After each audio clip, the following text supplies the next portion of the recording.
Good evening team. ಇವತ್ತು ನಾವೇನಿದೆ ಎಡ್ಯುಟೆಕ್ ಹೇಳುವಂತ ಒಂದು ಶಿಕ್ಷಣ ವ್ಯವಸ್ಥೆ ಬಗ್ಗೆ ನಾವು ತಿಳ್ಕೊಳ್ಳಿಕ್ಕೆ ಬಂದಿದ್ದೀವಿ. ಹಾಗೆ ಅದೇ ತರದಲ್ಲಿ ಏನಿದೆ ಎಡ್ಯುಟೆಕ್ ಹೇಳುವಂತ ಕಂಪನಿಯನ್ನ ನಾವಿಲ್ಲಿ ವಿಷನ್ ಅಕಾಡೆಮಿ ಹೇಳುವಂತ ಬ್ಯಾನರ್ ಅಲ್ಲಿ ಸ್ಟಾರ್ಟ್ ಮಾಡಿದ್ದೇವೆ. ಸೊ ಆಲ್ ಓವರ್ ಕರ್ನಾಟಕದಲ್ಲಿ ಈ ಒಂದು ಶಿಕ್ಷಣ ವ್ಯವಸ್ಥೆಯನ್ನು ನಾವು ಪ್ರತಿಯೊಂದು ಸ್ಟೂಡೆಂಟ್ಸಿಗೂ ಮುಟ್ಟುವ ಕೆಲಸವನ್ನ ಮಾಡ್ತಾ ಇದ್ದೇವೆ. ಸೊ ವಿಷನ್ ಅಕಾಡೆಮಿ ಏನಿದೆ ಮ್ಯಾಂಗ್ಳೂರ್ ಬೇಸ್ಡ್ ಇದೆ. ವಿಷನ್ ಅಕಾಡೆಮಿಯ ಫೌಂಡರ್ಸ್ ಬಂದು ಡಾಕ್ಟರ್ ರಾಲ್ ಸರ್ ಮತ್ತೆ ಸಚಿನ್ ಸರ್ ಅಂತ ಇದ್ದಾರೆ. ಸೊ ಅವರು ಇದನ್ನ ಒಂದು ಕಾನ್ಸೆಪ್ಟ್ ಅನ್ನ ಸ್ಟಾರ್ಟ್ ಮಾಡಿದ್ದು. ಹಾಗಾದ್ರೆ ಎಡ್ಯುಟೆಕ್ ಇದು ಇರ್ಬೋದು ಅಥವಾ ವಿಷನ್ ಅಕಾಡೆಮಿಯ ಅಲ್ಟಿಮೇಟ್ ಗೋಲ್ ಏನಿದೆ, one nation and uniform education ಅಂತ ಹೇಳ್ತೀವಿ. ಯಾಕಂದ್ರೆ ಹೇಗೆ ನಾವು ಹೇಗೆ ಯೂನಿಫಾರ್ಮ್ ಎಜುಕೇಶನ್ ಅನ್ನ ಕೊಡ್ತಾ ಇದೀವಿ ಅಂತ ಹೇಳೋದನ್ನ ತಿಳ್ಕೊಳ್ಳೋಣ. ಸೊ ಫಸ್ಟ್ ಆಫ್ ಆಲ್ ನನ್ನ ಬಗ್ಗೆ ಇಂಟ್ರೊಡಕ್ಷನ್ ಹೇಳಬೇಕಂದ್ರೆ, ನಾನೊಂದು ಎಜುಕೇಶನ್ ಕನ್ಸಲ್ಟೆಂಟ್ ಆಗಿ ವರ್ಕ್ ಮಾಡ್ತಾ ಇದ್ದೀನಿ. ನನ್ನ ಹೆಸರು ಸ್ಮಿತಾ ಹೆಗಡೆ ಅಂತ. ಬೇಸಿಕಲಿ ನಾನು ಸಿರ್ಸಿ ಅವಳು. So being a computer graduate ಆಗಿ ನಾನು ಕಂಪ್ಯೂಟರ್ ಸೈನ್ಸ್ ಇಂಜಿನಿಯರ್ ಆಗಿ ಒಂದು ಇಂಜಿನಿಯರಿಂಗ್ ಕಾಲೇಜಲ್ಲಿ ಒಂದು 15 ಇಯರ್ಸ್ ಅಸೋಸಿಯೇಟ್ ಪ್ರೊಫೆಸರ್ ಆಗಿ ವರ್ಕ್ ಮಾಡಿದ್ದೆ. ನಂತರದಲ್ಲಿ ಏನಿದೆ ಫ್ಯಾಮಿಲಿ ಬಿಸ್ನೆಸ್ ಅನ್ನ ನೋಡ್ಬೇಕಂತ ಜಾಬಿಗೆ ರಿಸೈನ್ ಮಾಡಿಬಿಟ್ಟು ಬಿಸ್ನೆಸ್ ಅನ್ನ ನೋಡ್ತಾ ಇದ್ದೆ. ಸೊ ಈ 2 ಇಯರ್ಸ್ ಬ್ಯಾಕ್ ನನಗೆ ಎಡ್ಯುಟೆಕ್ ಹೇಳುವ ಈ ಕಾನ್ಸೆಪ್ಟಿನ ಬಗ್ಗೆ ಗೊತ್ತಾಯ್ತು. ಸೊ ಇದು ಒಂದು ಚೆನ್ನಾಗಿದೆ, ಯಾಕೆ 4 ಜನಕ್ಕೆ ನಾವು ಎಜುಕೇಶನ್ ಬಗ್ಗೆ ಒಂದು ಅವೇರ್ನೆಸ್ ಅನ್ನ ಮೂಡಿಸಬಾರ್ದು ಅಂತ ಹೇಳಿ ಈಗ 2 ಇಯರ್ಸ್ ಇಂದ ನಾನು ಒಂದು ಎಜುಕೇಶನ್ ಕನ್ಸಲ್ಟೆಂಟ್ ಆಗಿ ವರ್ಕ್ ಮಾಡ್ತಾ ಇದ್ದೀನಿ. ಸೊ ಹಾಗಾದ್ರೆ ನಾವ್ ಯಾರು?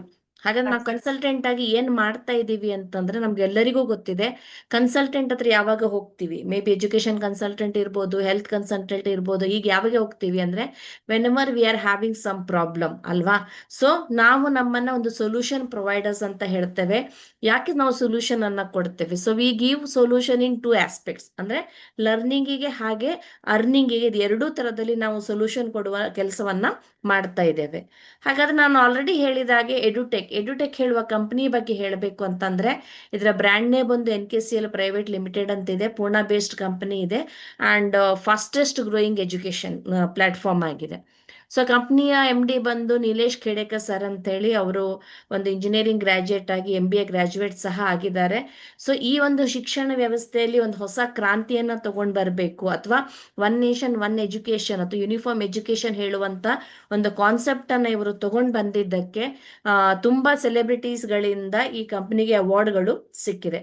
So Indian national achievers award ಹೇಳುವ ಅವಾರ್ಡ್ ಸಹ ಈ ಕಂಪನಿಗೆ ಸಿಕ್ಕಿದೆ. ಸೊ ಈ ಕಂಪನಿಯ ಒಂದು ರೆಪ್ರೆಸೆಂಟೇಟಿವ್ ಆಗಿ ನಾವು ಈ ಪ್ರಾಡಕ್ಟ್ ಅನ್ನ 2 ಇಯರ್ಸ್ ಇಂದ ಇಲ್ಲಿ ಪ್ರಮೋಷನ್ ಮಾಡ್ತಾ ಇದ್ದೇವೆ. ಹಾಗಾದ್ರೆ ಕಂಪ್ನಿಯ ಅಚೀವ್ಮೆಂಟ್ ಅದಾದಾಗ ನಮ್ಮ ಅಚೀವ್ಮೆಂಟ್ ಏನು ಅಂತ ಹೇಳಬೇಕು ಅಂತಂದ್ರೆ, ನಾವು ಈ 2 ವರ್ಷದಲ್ಲಿ 5,000ಕ್ಕಿಂತ ಜಾಸ್ತಿ ಮಕ್ಕಳಿಗೆ ಈ ಒಂದು ಶಿಕ್ಷಣ ವ್ಯವಸ್ಥೆ ಬಗ್ಗೆ ಇನ್ಫಾರ್ಮೇಶನ್ಸ್ ಅನ್ನ ಕೊಟ್ಟಿದ್ದೇವೆ. ಅದೇ ತರದಲ್ಲಿ more than 1 lakh students in ಇಂಡಿಯಾದಲ್ಲಿ ಈ ಶಿಕ್ಷಣ ವ್ಯವಸ್ಥೆನ ಯೂಸ್ ಮಾಡಿದವರಿದ್ದಾರೆ. ಹಾಗೆ ನಮ್ಮ ಈ ಏನು ಎಜುಕೇಶನ್ ಸೊಲ್ಯೂಷನ್ ಇದೆ, ಇದನ್ನ ಯಾರು ಯೂಸ್ ಮಾಡಿದ್ದಾರೆ, ಸೊ ಒಂದು ಆವರೇಜ್ ಮಾರ್ಕ್ಸ್ ತಗೊಳ್ಳುವಂತ ಮಕ್ಕಳು ಸಹ ಒಂದು ಡಿಸ್ಟಿಂಕ್ಷನ್ಸಿಗೆ ತಗೊಂಡಿದ್ದಾರೆ. ಲಾಸ್ಟ್ ಇಯರ್ ಇರ್ಬೋದು, ಈ ಇಯರ್ ಇರ್ಬೋದು, ಕರ್ನಾಟಕ ಸ್ಟೇಟ್ ಇರ್ಬೋದು, ಮಹಾರಾಷ್ಟ್ರ ಸ್ಟೇಟ್ ಇರ್ಬೋದು, ಬೇರೆ ಬೇರೆ ಇದರಲ್ಲಿ ಏನು 10th SSLC ಸ್ಟೇಟ್ ಬೋರ್ಡ್ ಅವರು ಇದ್ದಾರೆ. ತುಂಬಾ ಜನ 10th ಅಲ್ಲಿ ರ್ಯಾಂಕ್ ತಗೊಂಡವರು ಸಹ ಇದ್ದಾರೆ. ಹಾಗೆ CBSE ಅಲ್ಲಿ ಓದೋ ಮಕ್ಕಳು ಸಹ ಆಲ್ ಓವರ್ ಇಂಡಿಯಾದಲ್ಲಿ ಡಿಫ್ರೆಂಟ್ ಸ್ಟೇಟ್ಸ್ ಅಲ್ಲಿ ಈ ಒಂದು ಶಿಕ್ಷಣ ವ್ಯವಸ್ಥೆಯನ್ನು ಫಾಲೋ ಮಾಡಿ ಒಂದು ರ್ಯಾಂಕ್ಸ್ ಅನ್ನ ತಗೊಂಡವರು ಸಹ ತುಂಬಾ ಜನ ಇದ್ದಾರೆ. So this is what is the achievement. So ಇದೇ ತರದಲ್ಲಿ ಈ ಒಂದು ಶಿಕ್ಷಣ ವ್ಯವಸ್ಥೆ ಬಗ್ಗೆ ಹೇಗೆ ಇದೆ ಅಂತ ನಿಮ್ಗೆ ತಿಳಿಸೋಕೆ ನಾವಿಲ್ಲಿ ಬಂದಿದ್ದೇವೆ. ಹಾಗಾದ್ರೆ ನಾವು ಯಾಕೆ ಈ ಶಿಕ್ಷಣ ವ್ಯವಸ್ಥೆಯನ್ನ ಚೂಸ್ ಮಾಡಬೇಕು, ಅಥವಾ ಯೂನಿಫಾರ್ಮ್ ಎಜುಕೇಶನ್ ಇಲ್ಲ ಅಂತ ಹೇಳೋದನ್ನ ಯಾಕೆ ಹೇಳ್ಬೇಕು ಅಂತಂದ್ರೆ, ಈಗ ನಿಮ್ಮ ಮಗು ಏನಿದೆ, ಒಂದು ಅವರು ಓದುವ ಸ್ಕೂಲ್ ಏನಿದೆ, ಟಾಪ್ 10 ಸ್ಕೂಲ್ ಇನ್ ಕರ್ನಾಟಕ ಇದ್ದಿರ್ಬೋದು, ಅಥವಾ ಟಾಪ್ 100 ಸ್ಕೂಲ್ಸ್ ಅಲ್ಲಿ ಇಂಡಿಯಾದಲ್ಲಿರುವ ಒಂದು ಸ್ಕೂಲಲ್ಲಿ ನಿಮ್ಮ ಮಗು ಓದ್ತಾ ಇರ್ಬೋದು, ಅಥವಾ ಒಂದು ರೆಕಗ್ನೈಸ್ಡ್ ಸ್ಕೂಲಲ್ಲಿ ನಿಮ್ಮ ಮಗು ಓದ್ತಾ ಇರ್ಬೋದು, ಅಥವಾ ಒಂದು ಎಕ್ಸ್ಕ್ಯೂಸ್ ಮಿ ಒಂದು ನಾರ್ಮಲಿ ಸ್ಕೂಲಲ್ಲಿ ಸಹ ಓದ್ತಾ ಇರ್ಬೋದು. ಹೀಗೆ ಬೇರೆ ಬೇರೆ ತರದ ಸ್ಕೂಲಲ್ಲಿ ನಿಮ್ಮ ಮಕ್ಕಳು ಓದ್ತಾ ಇರ್ಬೋದು. ಆದ್ರೆ ಇಲ್ಲಿ ಏನಾಗತ್ತೆ ಅಂದ್ರೆ, ಯಾವುದೇ ಸ್ಕೂಲಲ್ಲಿ ಅವ್ರು ಓದ್ಲಿ, ಸೊ ಎಟ್ ಎಂಡ್ ಬಂದಾಗ 10th ನಾವು ಫಾರ್ ಎಕ್ಸಾಂಪಲ್ ತಗೊಂಡ್ರೆ ಕ್ವೆಶನ್ ಪೇಪರ್ ಏನಿದೆ ಎಲ್ಲರಿಗೂ ಸೇಮ್ ಇದೆ. ಆದ್ರೆ ಒಂದು quality education is not same. ನಾನು ಹೇಳಿದಾಗೆ ಈ ಡಿಫ್ರೆಂಟ್ ಕ್ಯಾಟಗರಿ ಸ್ಕೂಲ್ಸ್ ಅಲ್ಲಿ ಓದುವ ಮಕ್ಕಳಿಗೆ ಒಂದೇ ತರದ ಎಜುಕೇಶನ್ ಹೇಳೋದು ಸಿಕ್ಕಲ್ಲ. Each one is getting different type of education. ಆದ್ರೆ ಏನಿದೆ, ಫೈನಲ್ ಕ್ವೆಶನ್ ಪೇಪರ್ ಬಂದು ಎಲ್ಲರಿಗೂ ಒಂದೇ ಇದೆ. ಇದನ್ನ ನೀವೆಲ್ಲರೂ ಒಪ್ತೀರಿ ಅಲ್ವಾ? ಹಾಗಾದ್ರೆ ಈ ಪ್ರಾಬ್ಲಮ್ ಅನ್ನ ಹೇಗೆ ಸಾಲ್ವ್ ಮಾಡಬೇಕು, ಈ ಎರಡರ ಮಧ್ಯೆ ಇರುವ ಡಿಫ್ರೆನ್ಸಸ್ ಅನ್ನ ಯಾವ ತರದಲ್ಲಿ ನಾವು ಕಡಿಮೆ ಮಾಡಬೇಕು ಅಂತ ಹೇಳೋದಕ್ಕೆ ಒಂದು ನೂತನ ಶಿಕ್ಷಣ ವ್ಯವಸ್ಥೆಯನ್ನ ತಗೊಂಡು ಬಂದಿದ್ದೇವೆ. ಅದನ್ನ ಫಿಜಿಟಲ್ ಕಾನ್ಸೆಪ್ಟ್ ಅಂತ ಹೇಳ್ತೇವೆ. ಫಿಜಿಟಲ್ ಅಂದರೆ physical books and digital classes. So ನಮ್ಮ ಟ್ರೆಡಿಷನಲ್ ಸ್ಟಡಿ ಮೆಥಡ್ ಏನಿದೆ, ಯೂಸಿಂಗ್ ಬುಕ್ ರೀಡಿಂಗ್ ಇರ್ಬೋದು, ಬುಕ್ ರೈಟಿಂಗ್ ಇರ್ಬೋದು, ಅದನ್ನ ನಾವು ಬಿಡ್ಲಿಕ್ಕೆ ಆಗಲ್ಲ. ಹಾಗಾಗಿ ಆ ಟ್ರೆಡಿಷನಲ್ ಫಿಸಿಕಲ್ ಬುಕ್ ಅನ್ನ ತಗೊಂಡು ಟೆಕ್ನಾಲಜಿ ಮುಖಾಂತರ ಡಿಜಿಟಲ್ ಕ್ಲಾಸಸ್ ಅನ್ನು ನಾವು ಅದ್ರ ಜೊತೆಗೆ ಬ್ಲೆಂಡ್ ಮಾಡಿದ್ದೇವೆ.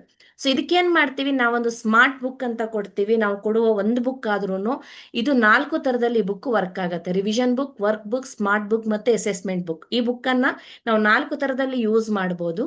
ಹಾಗೆ ಈ ಬುಕ್ಕಿನ ಜೊತೆಗೆ ಸ್ಮಾರ್ಟ್ ಬುಕ್ ಅಂತ ನಾನು ಹೇಳಿದ್ದೇನಲ್ವಾ, ಸೊ QR ಕೋಡ್ ಮುಖಾಂತರ ನಾವೇನ್ ಮಾಡ್ತೀವಿ ಅಂದ್ರೆ ಈ ಸ್ಮಾರ್ಟ್ ಬುಕ್ಗೆ ಡಿಜಿಟಲ್ ಕ್ಲಾಸಸ್ ಅನ್ನ ನಾವು ಕನೆಕ್ಟ್ ಮಾಡ್ತೀವಿ. ಹಾಗಾಗಿ ಇಲ್ಲೇನಿದೆ, ನಮ್ಮ ಟ್ರೆಡಿಷನಲ್ ಮೆಥಡ್ ಅದೇ ತರದಲ್ಲಿ ಟೆಕ್ನಾಲಜಿ ಇವೆರಡನ್ನ ಯೂಸ್ ಮಾಡಿಕೊಂಡು ಫಿಜಿಟಲ್ ಕಾನ್ಸೆಪ್ಟ್ ಹೇಳುವ ವಿಧಾನದಲ್ಲಿ ನಾವು ಮಕ್ಕಳಿಗೆ ಎಜುಕೇಶನ್ ಅನ್ನ ಕೊಡ್ತಾ ಇದ್ದೀವಿ. ಹಾಗಾದ್ರೆ ನಮ್ದು ಏನು what is the basic science ನಾವಿಲ್ಲಿ ಅಪ್ಲೈ ಮಾಡಿದ್ದು ಅಂತಂದ್ರೆ, ನಾವೇನ್ ಮಾಡ್ತೀವಿ, ಮಕ್ಕಳಿಗೆ 5 ತರದಲ್ಲಿ ಕಲಿಸ್ತೀವಿ. ಯಾಕಂದ್ರೆ ನಾನೊಂದು ಹೊಸ ವಿಷಯವನ್ನ ತಿಳ್ಕೊಳ್ಬೇಕು ಅಂದ್ರೆ ಓದಿ ತಿಳ್ಕೊಳ್ಬಹುದು, ಬರ್ದು ತಿಳ್ಕೊಳ್ಬಹುದು, ನೋಡಿ ತಿಳ್ಕೊಳ್ಬಹುದು, ಕೇಳಿ ತಿಳ್ಕೊಳ್ಬಹುದು, ಹಾಗೆ ಅರ್ಥ ಮಾಡ್ಕೊಂಡು ನಾನು ತಿಳ್ಕೊಳ್ಬಹುದು.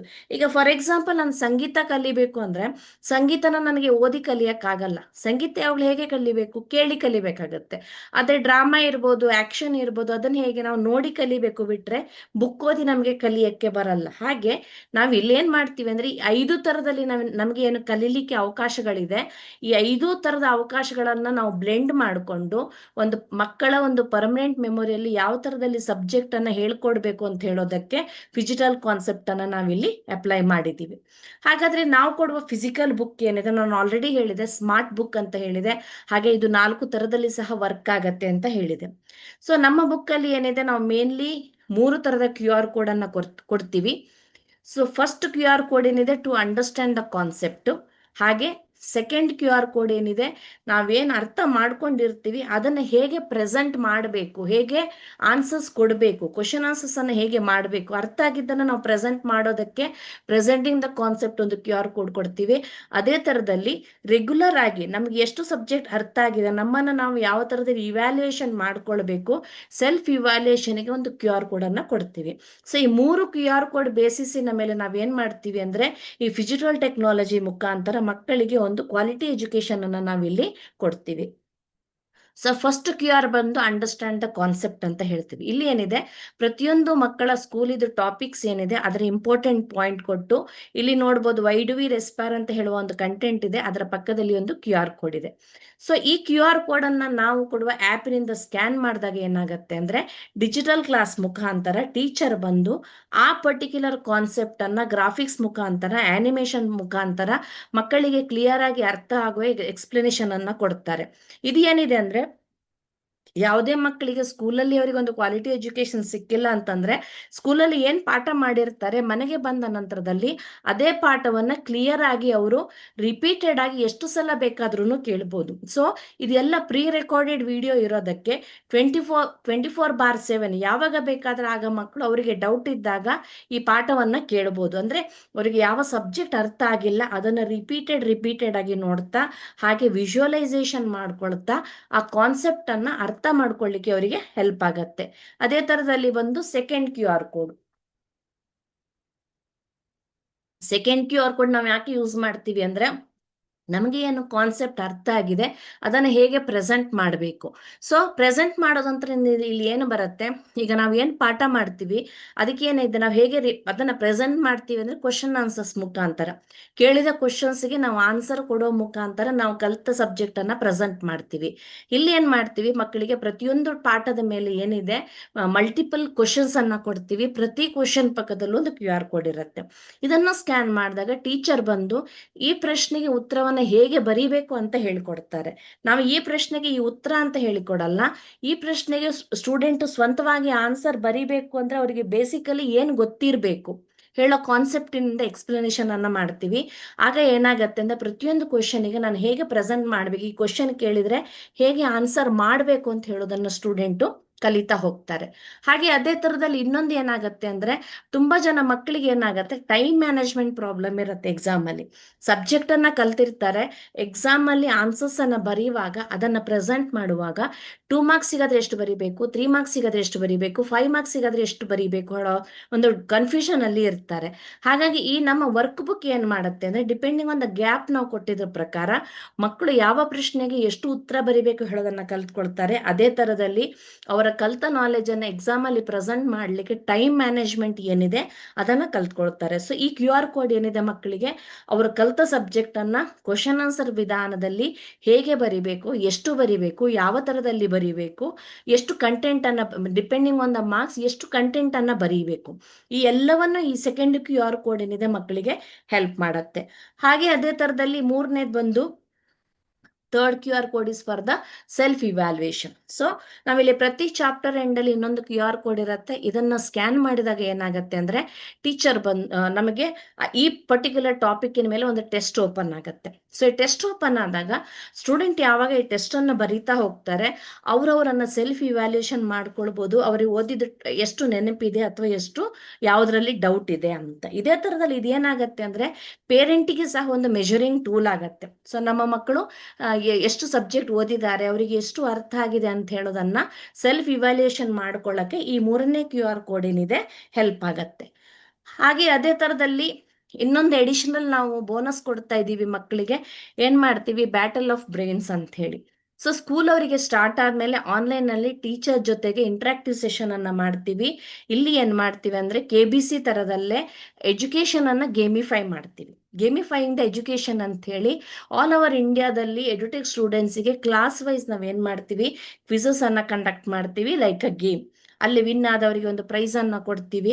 ಇದೇನ್ ಮಾಡತ್ತೆ ಅಂದ್ರೆ ಸ್ಕೂಲ್ ಲೆವೆಲ್ ಇಂದಾನೆ ಸ್ಟೂಡೆಂಟ್ಸ್ ಅನ್ನ ಒಂದು ಕಾಂಪಿಟೇಟಿವ್ ಎಕ್ಸಾಮಿಗೆ ಯಾವ ತರದಲ್ಲಿ ಪ್ರಿಪೇರ್ ಆಗ್ಬೇಕು. ಯಾಕಂದ್ರೆ ನಮ್ಗೆ ಗೊತ್ತಿದ್ದಾಗೆ ಕಾಂಪಿಟೇಟಿವ್ ಎಕ್ಸಾಮ್ ಅಂದ್ರೆ ಹೇಗಿರುತ್ತೆ ಅಂದ್ರೆ ಒಂದು ಪ್ರಶ್ನೆಗೆ ಆನ್ಸರ್ ಬರೀಲಿಕ್ಕೆ 1 ನಿಮಿಷ ಮಾತ್ರ ಟೈಮ್ ಇರುತ್ತೆ. ಅದನ್ನ ಹೇಗೆ ಬರಿಬೇಕು ಅಂತ ಹೇಳೋದನ್ನ ನಾವು ಈ ಬ್ಯಾಟಲ್ ಆಫ್ ಬ್ರೈನ್ಸ್ ಮುಖಾಂತರ ಮಕ್ಕಳಿಗೆ ಕಲಿಸ್ತೀವಿ. ಸೊ ಹಾಗಾದ್ರೆ ಈ 3 QR ಕೋಡ್ ಯಾವ್ಯಾವ ತರದಲ್ಲಿ ಹೆಲ್ಪ್ ಆಗತ್ತೆ ಅಥವಾ ಮಕ್ಕಳಿಗೆ ಯಾವ್ಯಾವ ಪ್ರಾಬ್ಲಮಿಗೆ ನಾವು ಸೊಲ್ಯೂಷನ್ ಅನ್ನ ಕೊಡತ್ತೆ ಅಂತ ಹೇಳೋದನ್ನ ನೋಡ್ಬೇಕು ಅಂತಂದ್ರೆ, ಈಗ ಯೂಶುವಲಿ ಮಕ್ಕಳಿಗೆ ಯಾವಾಗ ಮಾರ್ಕ್ಸ್ ಕಾರ್ಡ್ ಬರುತ್ತೆ, ಮಾರ್ಕ್ಸ್ ಕಾರ್ಡ್ ಬಂದ್ಮೇಲೆ ಅವ್ರಿಗೆ ಏನ್ ಮಾರ್ಕ್ಸ್ ಅನ್ನ ನೋಡ್ಕೊಂಡು ಯಾಕೆ ಕಡಿಮೆ ಮಾರ್ಕ್ಸ್ ಬಂತು ಅಂತ ನಾವು ಕೇಳಿದಾಗ ಯೂಶುವಲಿ ನಮ್ಮ ಮಕ್ಕಳು ಅಥವಾ ನಿಮ್ಮ ಮಕ್ಕಳು ಏನ್ ಹೇಳ್ತಾರೆ, ನಾನು ಒಂದು ಚಾಪ್ಟರ್ ನನಗೆ ಅರ್ಥ ಆಗಿರ್ಲಿಲ್ಲ, ಅದ್ರ ಮೇಲೆ ಜಾಸ್ತಿ ಕ್ವಶನ್ಸ್ ಬಂತು. ಒಂದು ಪಾಠ ಮಾಡುವಾಗ ನಾನು ಆಬ್ಸೆಂಟ್ ಇದ್ದೆ, ಆ ಲೆಸನಿನ ಮೇಲೆ ಜಾಸ್ತಿ ಕ್ವಶನ್ ಕೇಳಿದ್ರು, ಅಥವಾ ಔಟ್ ಆಫ್ ಸಿಲೆಬಸ್ ಬಂದಿತ್ತು, ಈ ಪಾಠ ಸಿಲೆಬಸ್ ಅಲ್ಲಿ ಇತ್ತು ಆದ್ರೆ ನಮ್ಮ ಟೀಚರ್ ನನಗೆ ಕ್ಲಾಸಲ್ಲಿ ಪಾಠ ಮಾಡಿರ್ಲಿಲ್ಲ. ಸೊ ಈ ತರದ ರೀಸನ್ ಏನಾಗುತ್ತೆ, ಯೂಶುವಲಿ ಮಕ್ಕಳು ನಮಗೆ ಹೇಳ್ತಾರೆ ಮಾರ್ಕ್ಸ್ ಯಾಕೆ ಕಡಿಮೆ ಬಂದಿದೆ ಅಂತ ಹೇಳಿದಾಗ. ಈ ಎಲ್ಲ ಪ್ರಾಬ್ಲಮ್ಗೆ ನಮಗೆ ಸೊಲ್ಯೂಷನ್ ಫಸ್ಟ್ QR ಕೋಡ್ ಅಲ್ಲಿ ಸಿಗತ್ತೆ. ಯಾಕಂದ್ರೆ ಅವ್ರಿಗೆ ಅರ್ಥ ಆಗಿಲ್ಲ ಅಂದ್ರೆ ರಿಪೀಟೆಡ್ ಆಗಿ ನೋಡ್ಬೋದು, ಆಬ್ಸೆಂಟ್ ಆಗಿದ್ರಂದ್ರೆ ಅಲ್ಲಿ ನೋಡ್ಬೋದು, ಸ್ಕೂಲಲ್ಲಿ ಆ ಚಾಪ್ಟರ್ನ ಟೀಚರ್ ಸ್ಕಿಪ್ ಮಾಡಿದ್ದಾರೆ ಅಂದ್ರೂ ಇವರು ವಿಡಿಯೋ ಮುಖಾಂತರ ನೋಡ್ಕೊಳ್ಬೋದು. ಈ ಫಸ್ಟ್ QR ಕೋಡ್ ಏನಿದೆ ಈ ಎಲ್ಲ ಪ್ರಾಬ್ಲಮ್ಗೆ ಮಕ್ಕಳಿಗೆ ಸೊಲ್ಯೂಷನ್ ಅನ್ನ ಕೊಡತ್ತೆ. ಅಂಡ್ ಕಮಿಂಗ್ ಟು ದ ಇನ್ನು ಪ್ರಾಬ್ಲಮ್ಸ್ ಅನ್ನ ಕೇಳಬೇಕು ಅಂದ್ರೆ ಮಕ್ಳೇನ್ ಹೇಳ್ತಾರೆ, ಪೇಪರ್ ಟಫ್ ಇತ್ತು, ಅಪ್ಲಿಕೇಶನ್ ಕ್ವಶನ್ಸ್ ಜಾಸ್ತಿ ಕೇಳಿದ್ರು, ಟೆಕ್ಸ್ಟ್ ಬುಕ್ ಅಲ್ಲಿ ಇದ್ದಿದ್ದ ಕ್ವಶನ್ಸ್ ಅನ್ನ ಕೇಳಲಿಲ್ಲ, ಅವರು ನನಗೆ ಆನ್ಸರ್ ಗೊತ್ತಿತ್ತು ಆದ್ರೆ ನಾನು ಬರೆಯೋ ತನಕ ಟೈಮ್ ಆಯ್ತು. ಅಂದ್ರೆ ನನ್ಗೆ ಆನ್ಸರ್ ಗೊತ್ತಿತ್ತು ಆದ್ರೆ ಟೈಮ್ ಆಯ್ತು ಅಂತ ಟೀಚರ್ ಪೇಪರ್ ಕಸ್ಕೊಂಡ್ರು. ಈ ಪ್ರಾಬ್ಲಮ್ ಯಾಕೆ ಬರುತ್ತೆ, ಮೇ ಬಿ ನನಗೆ ರೈಟಿಂಗ್ ಸ್ಪೀಡ್ ಸರಿಯಾಗಿ ಇಲ್ಲದೆ ಇದ್ದಿರ್ಬೋದು, ಅಥವಾ ಆ ಪ್ರಶ್ನೆಗೆ ಉತ್ತರ ನನಗೆ ನೆನಪು ಮಾಡ್ಕೊಳ್ಳಿಕ್ಕೆ ತುಂಬಾ ಟೈಮ್ ಅನ್ನ ತಗೊಂಡಿರ್ಬೋದು, ಅಥವಾ ಟೈಮ್ ಮ್ಯಾನೇಜ್ಮೆಂಟ್ ನನಗೆ ಗೊತ್ತಿಲ್ಲದೆ ಇರ್ಬೋದು. 2 ಮಾರ್ಕ್ಸಿಗೆ ಎಷ್ಟು ಬರಿಬೇಕು, 5 ಮಾರ್ಕ್ಸಿಗೆ ಎಷ್ಟು ಬರಿಬೇಕು ಅಂತ ಟೈಮ್ ಮ್ಯಾನೇಜ್ಮೆಂಟ್ ಗೊತ್ತಿಲ್ಲದೆ ಇರ್ಬೋದು. ಈ ಎಲ್ಲ ರೀಸನ್ ಅಲ್ಲಿ ಏನಾಗತ್ತೆ, ಆನ್ಸರ್ಸ್ ಗೊತ್ತಿದ್ರು ಟೈಮ್ ಅಪ್ ಆಗತ್ತೆ, ಮಕ್ಕಳಿಗೆ ಆನ್ಸರ್ಸ್ ಬರೆಯಕ್ಕೆ ಆಗಲ್ಲ.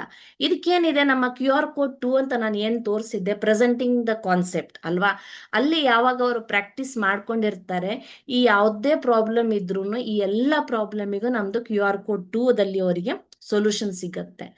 ಹಾಗೆ ಅದೇ ತರದಲ್ಲಿ ಇನ್ನು ಮಕ್ಕಳ ಪ್ರಾಬ್ಲಮಿಗೆ ಬಂದಾಗ ತುಂಬಾ ಜನಕ್ಕೆ ಎಕ್ಸಾಮ್ ಅಂದ್ರೆ ಹೆದರಿಕೆ ಇರುತ್ತೆ, ಅಥವಾ ತುಂಬಾ ಜನಕ್ಕೆ ಏನಾಗತ್ತೆ ಆ ಟೆನ್ಷನ್ ಅಲ್ಲಿ ಬಂದ ಉತ್ತರವನ್ನು ಸಹ ಅವ್ರು ಮರ್ತೋಗ್ತಾರೆ. ಕೆಲವೊಮ್ಮೆ ಮಕ್ಳು ಹೇಳ್ತಾರೆ ನನ್ಗೆಲ್ಲ ಗೊತ್ತಿತ್ತಮ್ಮ, ಆ ಕ್ವಶನ್ ಪೇಪರ್ ನೋಡ್ತಾ ಇದ್ದಾಗೆ ನನ್ನ ಮೈಂಡ್ ಬ್ಲ್ಯಾಂಕ್ ಆಯ್ತು, ಒಂದು 10 ನಿಮಿಷ ನಾನು ಫುಲ್ ಬ್ಲ್ಯಾಂಕ್ ಆಗಿದ್ದೆ ಅಂತ ಹೇಳ್ತಾರೆ. ಅಥವಾ ನನಗೆ ಕೆಲವೊಂದು ಪ್ರಶ್ನೆಗೆ ಉತ್ತರವೇ ನೆನಪಾಗಿಲ್ಲ ಅಂತ ಹೇಳ್ತಾರೆ. ನಾನು ಒಂದು ಮ್ಯಾಥ್ಸ್ ಅಥವಾ ಒಂದು ಆನ್ಸರ್ ಮಾಡುವಾಗ ಹಾಫ್ ಸ್ಟೆಪ್ ವರೆಗೆ ನೆನಪಾಯ್ತು, ಅದ್ರ ನೆಕ್ಸ್ಟ್ ನನಗೆ ನೆನಪೇ ಆಗಿಲ್ಲ ಅಂತ ಹೇಳ್ತಾರೆ. ಸೊ ಈ ಎಲ್ಲ ಪ್ರಾಬ್ಲಮಿಗೆ ಏನಿದೆ ಮೇನ್ ರೀಸನ್ ಏನಂದ್ರೆ ಲ್ಯಾಕ್ ಆಫ್ ಕಾನ್ಫಿಡೆನ್ಸ್. ಎಕ್ಸಾಮ್ ಹಾಲಿಗೆ ಹೋಗುವಾಗ ಮಕ್ಕಳು ಹೆದರಿಕೆಯಲ್ಲಿ ಹೋಗಿರ್ತಾರೆ, ಅವರಿಗೆ ಅವರ ಮೇಲೆ ಕಾನ್ಫಿಡೆನ್ಸ್ ಇರಲ್ಲ. ಸೊ ಈ ನಮ್ಮ 3ನೇ QR ಕೋಡ್ ಏನಿದೆ, ಸೆಲ್ಫ್ ಇವ್ಯಾಲ್ಯೂಯೇಷನ್ QR ಕೋಡ್ ಏನಿದೆ, ಅದ್ರ ಮುಖಾಂತರ ರೆಗ್ಯುಲರ್ ಆಗಿ ಅವರು ಸೆಲ್ಫ್ ಇವ್ಯಾಲ್ಯೂಯೇಷನ್ ಮಾಡ್ಕೊಂಡಾಗ ಮಕ್ಕಳಲ್ಲಿ ಒಂದು ಕಾನ್ಫಿಡೆನ್ಸ್ ಲೆವೆಲ್ ಜಾಸ್ತಿ ಆಗತ್ತೆ, ಅವರಲ್ಲಿ ಒಂದು ಧೈರ್ಯ ಜಾಸ್ತಿ ಆಗತ್ತೆ, ಅವರ ಮೈಂಡ್ ಒಂದು ಕಾಮ್ ಸ್ಟೇಟ್ ಅಲ್ಲಿ ಇರ್ತಾರೆ. ಯಾವಾಗ ಅವರ ಮನಸ್ಸಲ್ಲಿ ಹೆದರಿಕೆ ಇರ್ಬೋದು, ಕನ್ಫ್ಯೂಷನ್ ಇರ್ಬೋದು, ಅಥವಾ ಒಂದು ಏನು ಆ ಫಿಯರ್ ಇರ್ಬೋದು, ಅದು ಇಲ್ಲದೆ ಮನಸ್ಸು ಪ್ರಶಾಂತವಾಗಿರುತ್ತೆ, ಈಸಿಯಾಗಿ ಅವರಿಗೆ ಎಕ್ಸಾಮ್ ಅನ್ನ ಆನ್ಸರ್ ಮಾಡ್ಲಿಕ್ಕೆ ಹೆಲ್ಪ್ ಆಗತ್ತೆ. ಸೊ ಇದೆಲ್ಲದಕ್ಕೂ ಏನಿದೆ, ರೆಗ್ಯುಲರ್ ಸೆಲ್ಫ್ ಇವ್ಯಾಲ್ಯೂಯೇಷನ್ ನಮ್ಮ QR ಕೋಡ್, 3ನೇ QR ಕೋಡ್ ಏನಿದೆ, ಮಕ್ಕಳಿಗೆ ಇದೆಲ್ಲ ಪ್ರಾಬ್ಲಮಿಗೆ ಹೆಲ್ಪ್ ಆಗ್ಲಿಕ್ಕಿದೆ. ಹಾಗೆ ನಾವು ಪೇರೆಂಟ್ಸ್ ಪಾಯಿಂಟ್ ಆಫ್ ವ್ಯೂದಲ್ಲಿ ಬಂದ್ರೆ, ಅದೆಲ್ಲ ಆಯ್ತು ಮಕ್ಕಳ ಪ್ರಾಬ್ಲಮ್. ನಮ್ಮ ಪೇರೆಂಟ್ ಪಾಯಿಂಟ್ ಆಫ್ ವ್ಯೂದಲ್ಲಿ ಬಂದ್ರೆ, ಈಗ ಆಲ್ರೆಡಿ ಇಲ್ಲಿ ಪಿಕ್ಚರ್ಸ್ ಅಲ್ಲಿ ನೀವು ನೋಡ್ಬೋದು, ಡಿಫ್ರೆಂಟ್ ಟೈಪ್ಸ್ ಆಫ್ ಸ್ಕೂಲ್ಸ್ ಇರ್ಬೋದು. ಈಗ ಆಲ್ರೆಡಿ ನಾನು ಹೇಳಿದಾಗೆ ನಮ್ಮ ಮಗು ನಮ್ಮ ಮಗು ಓದ್ತಾ ಇರೋ ಒಂದು ಬೆಸ್ಟ್ ಸ್ಕೂಲ್ ಇನ್ ಕರ್ನಾಟಕ ಅಥವಾ ಇಂಡಿಯಾದಲ್ಲಿ ಇದೆಯಾ ಇಲ್ವಾ ಅಂತ ನಮ್ಗೆ ಒಂದು ಡೌಟ್ ಇರ್ಬೋದು. ಅಥವಾ ಆ ಸ್ಕೂಲಲ್ಲಿ ಏನು ಟೀಚರ್ ಪಾಠ ಮಾಡ್ತಾರೆ, ಅವರು ಪ್ರೊಫೆಷ್ನಲಿ ಟ್ರೈನ್ ಟೀಚರ್ ಇರ್ತಾರಾ ಇಲ್ವಾ ಅಂತ ನಮ್ಗೆ ಗೊತ್ತಿರಲ್ಲ. ಅಥವಾ ನಮ್ಮ ಮಗು ಯಾವ ತರದಲ್ಲಿ ಪಾಠ ಮಾಡ್ತಾರೆ, ಸ್ಕೂಲಲ್ಲಿ ಟೀಚರ್ ಯಾವ ತರದಲ್ಲಿ ಪಾಠ ಮಾಡ್ತಾರೆ ಅಂತ ನಮ್ಗೆ ಚೆಕ್ ಮಾಡಕ್ಕೆ ಅವಕಾಶ ಇಲ್ಲ. ಹಾಗೆ ನನ್ನ ಮಗನಿಗೆ ಅಥವಾ ಮಗಳಿಗೆ ಒಂದು ಸಲ ಕೇಳಿದ್ರೆ ಅರ್ಥ ಆಗತ್ತಾ, ಅಥವಾ ಅವನಿಗೆ ರಿಪೀಟೆಡ್ ಆಗಿ ಕೇಳಿದ್ರೆ ಅರ್ಥ ಆಗತ್ತಾ, ಅದು ನಮ್ಗೆ ಗೊತ್ತಿರಲ್ಲ ಅಲ್ವಾ. ಸೊ ಇದೆಲ್ಲ ಡೌಟ್ ನಮ್ಗಿದ್ರೆ, ಒಂದು ಪ್ರೊಫೆಷನಲ್ ಟೀಚರ್ ಇದ್ದಾರಾ ಇಲ್ವಾ, ನನ್ನ ಮಗನಿಗೆ ಒಂದ್ಸಲ ಹೇಳಿದ್ರೆ ಅರ್ಥ ಆಗತ್ತಾ ಇಲ್ವಾ, ಅಥವಾ ಯಾವ ತರದಲ್ಲಿ ನನ್ನ ಮಕ್ಕಳಿಗೆ ಪಾಠ ಮಾಡ್ತಾರೆ, ಇದೆಲ್ಲದಕ್ಕೂ ಸೊಲ್ಯೂಷನ್ ಏನಿದೆ, ನಾನು ಆಲ್ರೆಡಿ ಹೇಳಿದಾಗ ನಮ್ಮ QR ಕೋಡ್ 1 ಅಲ್ಲಿದೆ. ಯಾಕಂದ್ರೆ ಪ್ರತಿಯೊಂದು ಚಾಪ್ಟರ್ ಅನ್ನ ಇಲ್ಲಿ ಪ್ರೊಫೆಷನಲಿ ಟ್ರೈನ್ಡ್ ಟೀಚರ್ಸ್ ಪಾಠ ಮಾಡ್ತಾರೆ ಅಲ್ವಾ. ಇಲ್ಲಿ ಮತ್ತೆ ಏನಿದೆ, ಪ್ರಾಪರ್ ಆಗಿ ಮಕ್ಕಳಿಗೆ ಏಜ್ ವೈಸ್ ಅದೇ ತರದಲ್ಲಿ ಎಕ್ಸಾಂಪಲ್ ಅನ್ನ ಕೊಡ್ತಾ ಎಕ್ಸ್ಪರ್ಟ್ ಟೀಚರ್ಸ್ ಇಂದ ಇಲ್ಲಿ ಪಾಠ ಆಗತ್ತೆ. ಇಲ್ಲಿ ಯಾವಾಗ ಆ ಪಾಠವನ್ನ ಮಾಡೋದನ್ನ ಮಕ್ಕಳು ವಿಡಿಯೋ ನೋಡ್ತಾ ಇರ್ತಾರೆ, ಪೇರೆಂಟ್ ಸಹ ಪಕ್ಕದಲ್ಲಿ ಕುತ್ಕೊಂಡು ನೋಡ್ಬೋದು ಹೇಗೆ ಅವರು ಪಾಠ ಮಾಡ್ತಾರೆ ಅಂತ. ಒಂದು ಸಲ ಓದಿದ್ರೆ ನನ್ನ ಮಗನಿಗೆ ಅರ್ಥ ಆಗ್ತಾ ಇಲ್ಲ ಅಂದ್ರೆ ರಿಪೀಟೆಡ್ ಆಗಿ ಓದ್ಲಿಕ್ಕೆ ನಾವು ಹೇಳ್ಬೋದು, ಮಲ್ಟಿಪಲ್ ಟೈಮ್ಸ್ ಅದೇ ಪಾಠವನ್ನ ಕೇಳಲಿಕ್ಕೆ ಅವಕಾಶ ಇದೆ. ಸೊ ಈ ಪೇರೆಂಟ್ ಆಗಿ ನಮ್ಮ ಮೈಂಡಲ್ಲಿ ಇದೆಲ್ಲ ಏನು ಕ್ವಶನ್ಸ್ ಬರುತ್ತೆ, ಇದೆಲ್ಲದಕ್ಕೂ ಆನ್ಸರ್ ಇಲ್ಲಿದೆ. ಯಾಕಂದ್ರೆ ನಮ್ಮ ಮಗುವಿನ ಒಂದು ಒಳ್ಳೆ ಸ್ಕೂಲಿಗೆ ಹಾಕ್ಬೇಕು ಅಂದ್ರೂ ಫೀಸ್ ಅನ್ನ ನಾವು ಥಿಂಕ್ ಮಾಡ್ಬೇಕಾಗತ್ತೆ. Here not to worry. So ನಿಮಗೆ ಒಂದು ಮಗುವಿಂದು ಭವಿಷ್ಯತ್ತು ಚೆನ್ನಾಗಾಗಿ ಆಗ್ಬೇಕು, ಅಥವಾ ಒಂದು ಈಸಿಯಾಗಿ ನಿಮ್ಮ ಮಗು ಓದ್ಬೇಕು ಅಂತಂದ್ರೆ ಜಾಸ್ತಿ ಇಲ್ಲ, ದಿನಕ್ಕೆ ಒಂದು 10ರಿಂದ 20 ರೂಪಾಯಿ ನೀವು ಸ್ಪೆಂಡ್ ಮಾಡೋದ್ರಿಂದ ಈ ತರದ ಒಂದು ಕ್ವಾಲಿಟಿ ಎಜುಕೇಶನ್ ಅನ್ನ ನಿಮ್ಮ ಮಗುವಿಗೆ ಇಲ್ಲಿ ಕೊಡ್ಲಿಕ್ಕೆ ಅವಕಾಶ ಆಗತ್ತೆ. ಹಾಗೆ ನಾವೀಗ ಜಸ್ಟ್ ಅನಾಲಿಸಿಸ್ ಮಾಡ್ಬೇಕು ಅಂತಂದ್ರೆ, ಬರೀ ಮಾರ್ಕ್ಸ್ ತಗೊಳ್ಳೋದು ಇಂಪಾರ್ಟೆಂಟ್, ನಾಲೆಜ್ ಆಲ್ಸೋ ಇಂಪಾರ್ಟೆಂಟ್ ಇದೆಯಾ, ಬಾಯ್ಪಾಠ ಮಾಡಿ ಓದೋದು ಒಂದು ಬೆಸ್ಟ್ ಮೆಥಡ್ ಆಫ್ ಸ್ಟಡಿಯಾ, ಅಥವಾ ನಮ್ಮ ಮಕ್ಕಳು ಪ್ರತಿಯೊಂದಕ್ಕೂ ಇನೋವೇಟಿವ್ ಆಗಿ ಥಿಂಕ್ ಮಾಡ್ತಾರಾ, ಅಥವಾ ಕೇಳಿದ ಪ್ರಶ್ನೆಗೆ ಫಾಸ್ಟ್ ಆಗಿ ಎಷ್ಟು ಸ್ಪೀಡ್ ಆಗಿ ಆನ್ಸರ್ ಕೊಡ್ಲಿಕ್ಕೆ ಮಕ್ಕಳಿಗೆ ಬರತ್ತಾ, ಅಥವಾ ಒಂದು ಪ್ರಶ್ನೆನ ನೆನಪು ಮಾಡ್ಕೊಳ್ಳಿಕ್ಕೆ ಅವರಿಗೆ 10ರಿಂದ 15 ನಿಮಿಷ ಬೇಕಾ, ಇದೆಲ್ಲ ಡೌಟ್ ನಮ್ಮ ಮನಸ್ಸಲ್ಲಿ ಇರತ್ತೆ ಅಲ್ವಾ. ಸೊ ಇದೆಲ್ಲದಕ್ಕೂ ನಾವೇನ್ ಮಾಡ್ತೀವಿ, QR ಕೋಡ್ 2 ಏನಿದೆ ಸೊಲ್ಯೂಷನ್ ಕೊಡತ್ತೆ.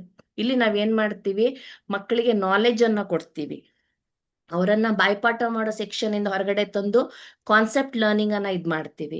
ನಾವು ಬೇರೆ ಬೇರೆ ಎಕ್ಸಾಂಪಲ್ಸ್ ಅನ್ನ ಕೊಟ್ಟು, ಯಾಕಂದ್ರೆ ಇಲ್ಲಿ ಟೀಚ್ ಮಾಡೋ ಟೀಚರ್ಸ್ ಎಕ್ಸ್ಪರ್ಟ್ ಇರೋದಕ್ಕೆ ನಮ್ಮ ಡೇ ಟು ಡೇ ಲೈಫ್ ಅಲ್ಲಿ ಲೈವ್ಲಿ ಎಕ್ಸಾಂಪಲ್ಸ್ ಅನ್ನ ಕೊಟ್ಟು ಮಕ್ಕಳಿಗೆ ಯಾವಾಗ ಟೀಚ್ ಮಾಡ್ತಾರೆ, ಮಕ್ಕಳು ಇನೋವೇಟಿವ್ ಆಗಿ ಥಿಂಕ್ ಮಾಡ್ಲಿಕ್ಕೆ ಸ್ಟಾರ್ಟ್ ಮಾಡ್ತಾರೆ. ಹಾಗೆ ಏನಿದೆ, ಆ ಪ್ರತಿಯೊಂದು ಪ್ರಶ್ನೆಗೆ ಉತ್ತರವನ್ನ ಟೈಮಿಂಗ್ ಅಲ್ಲಿ ಬರೆಯೋದು, ಆ ಫಾಸ್ಟ್ ಎನಾಲಿಸಿಸ್ ಏನಿದೆ, ಇದೆಲ್ಲ ಮಾಡೋದಕ್ಕೆ ನಮ್ಮ ಸೆಕೆಂಡ್ QR ಕೋಡ್ ನಮ್ಗೆ ಹೆಲ್ಪ್ ಆಗತ್ತೆ. ಹಾಗೆ ಸೊ ನಾವ್ ಇದೆಲ್ಲ ನಮ್ಮ ಮಕ್ಕಳಿಗೆ ಬೇಕಾ ಅಂತ ನಾವು ವಿಚಾರ ಮಾಡೋದಾದ್ರೆ, ನಮ್ಮ ಮಕ್ಕಳಿಗೆ ಸ್ಟ್ರೆಸ್ ಕಡಿಮೆ ಮಾಡಬೇಕು ಅಂತ ಇರುತ್ತೆ ನಮ್ಗೆ ಅಲ್ವಾ. ಹಾಗೆ ಸ್ಟಡಿ ಜೊತೆಗೆ ಅವರಿಗೆ ಎಕ್ಸ್ಟ್ರಾ ಕರಿಕ್ಯುಲರ್ ಆಕ್ಟಿವಿಟೀಸಿಗೂ ಟೈಮ್ ಕೊಡ್ಬೇಕು ಅಂತ ನಮ್ಗೆ ಇರತ್ತೆ.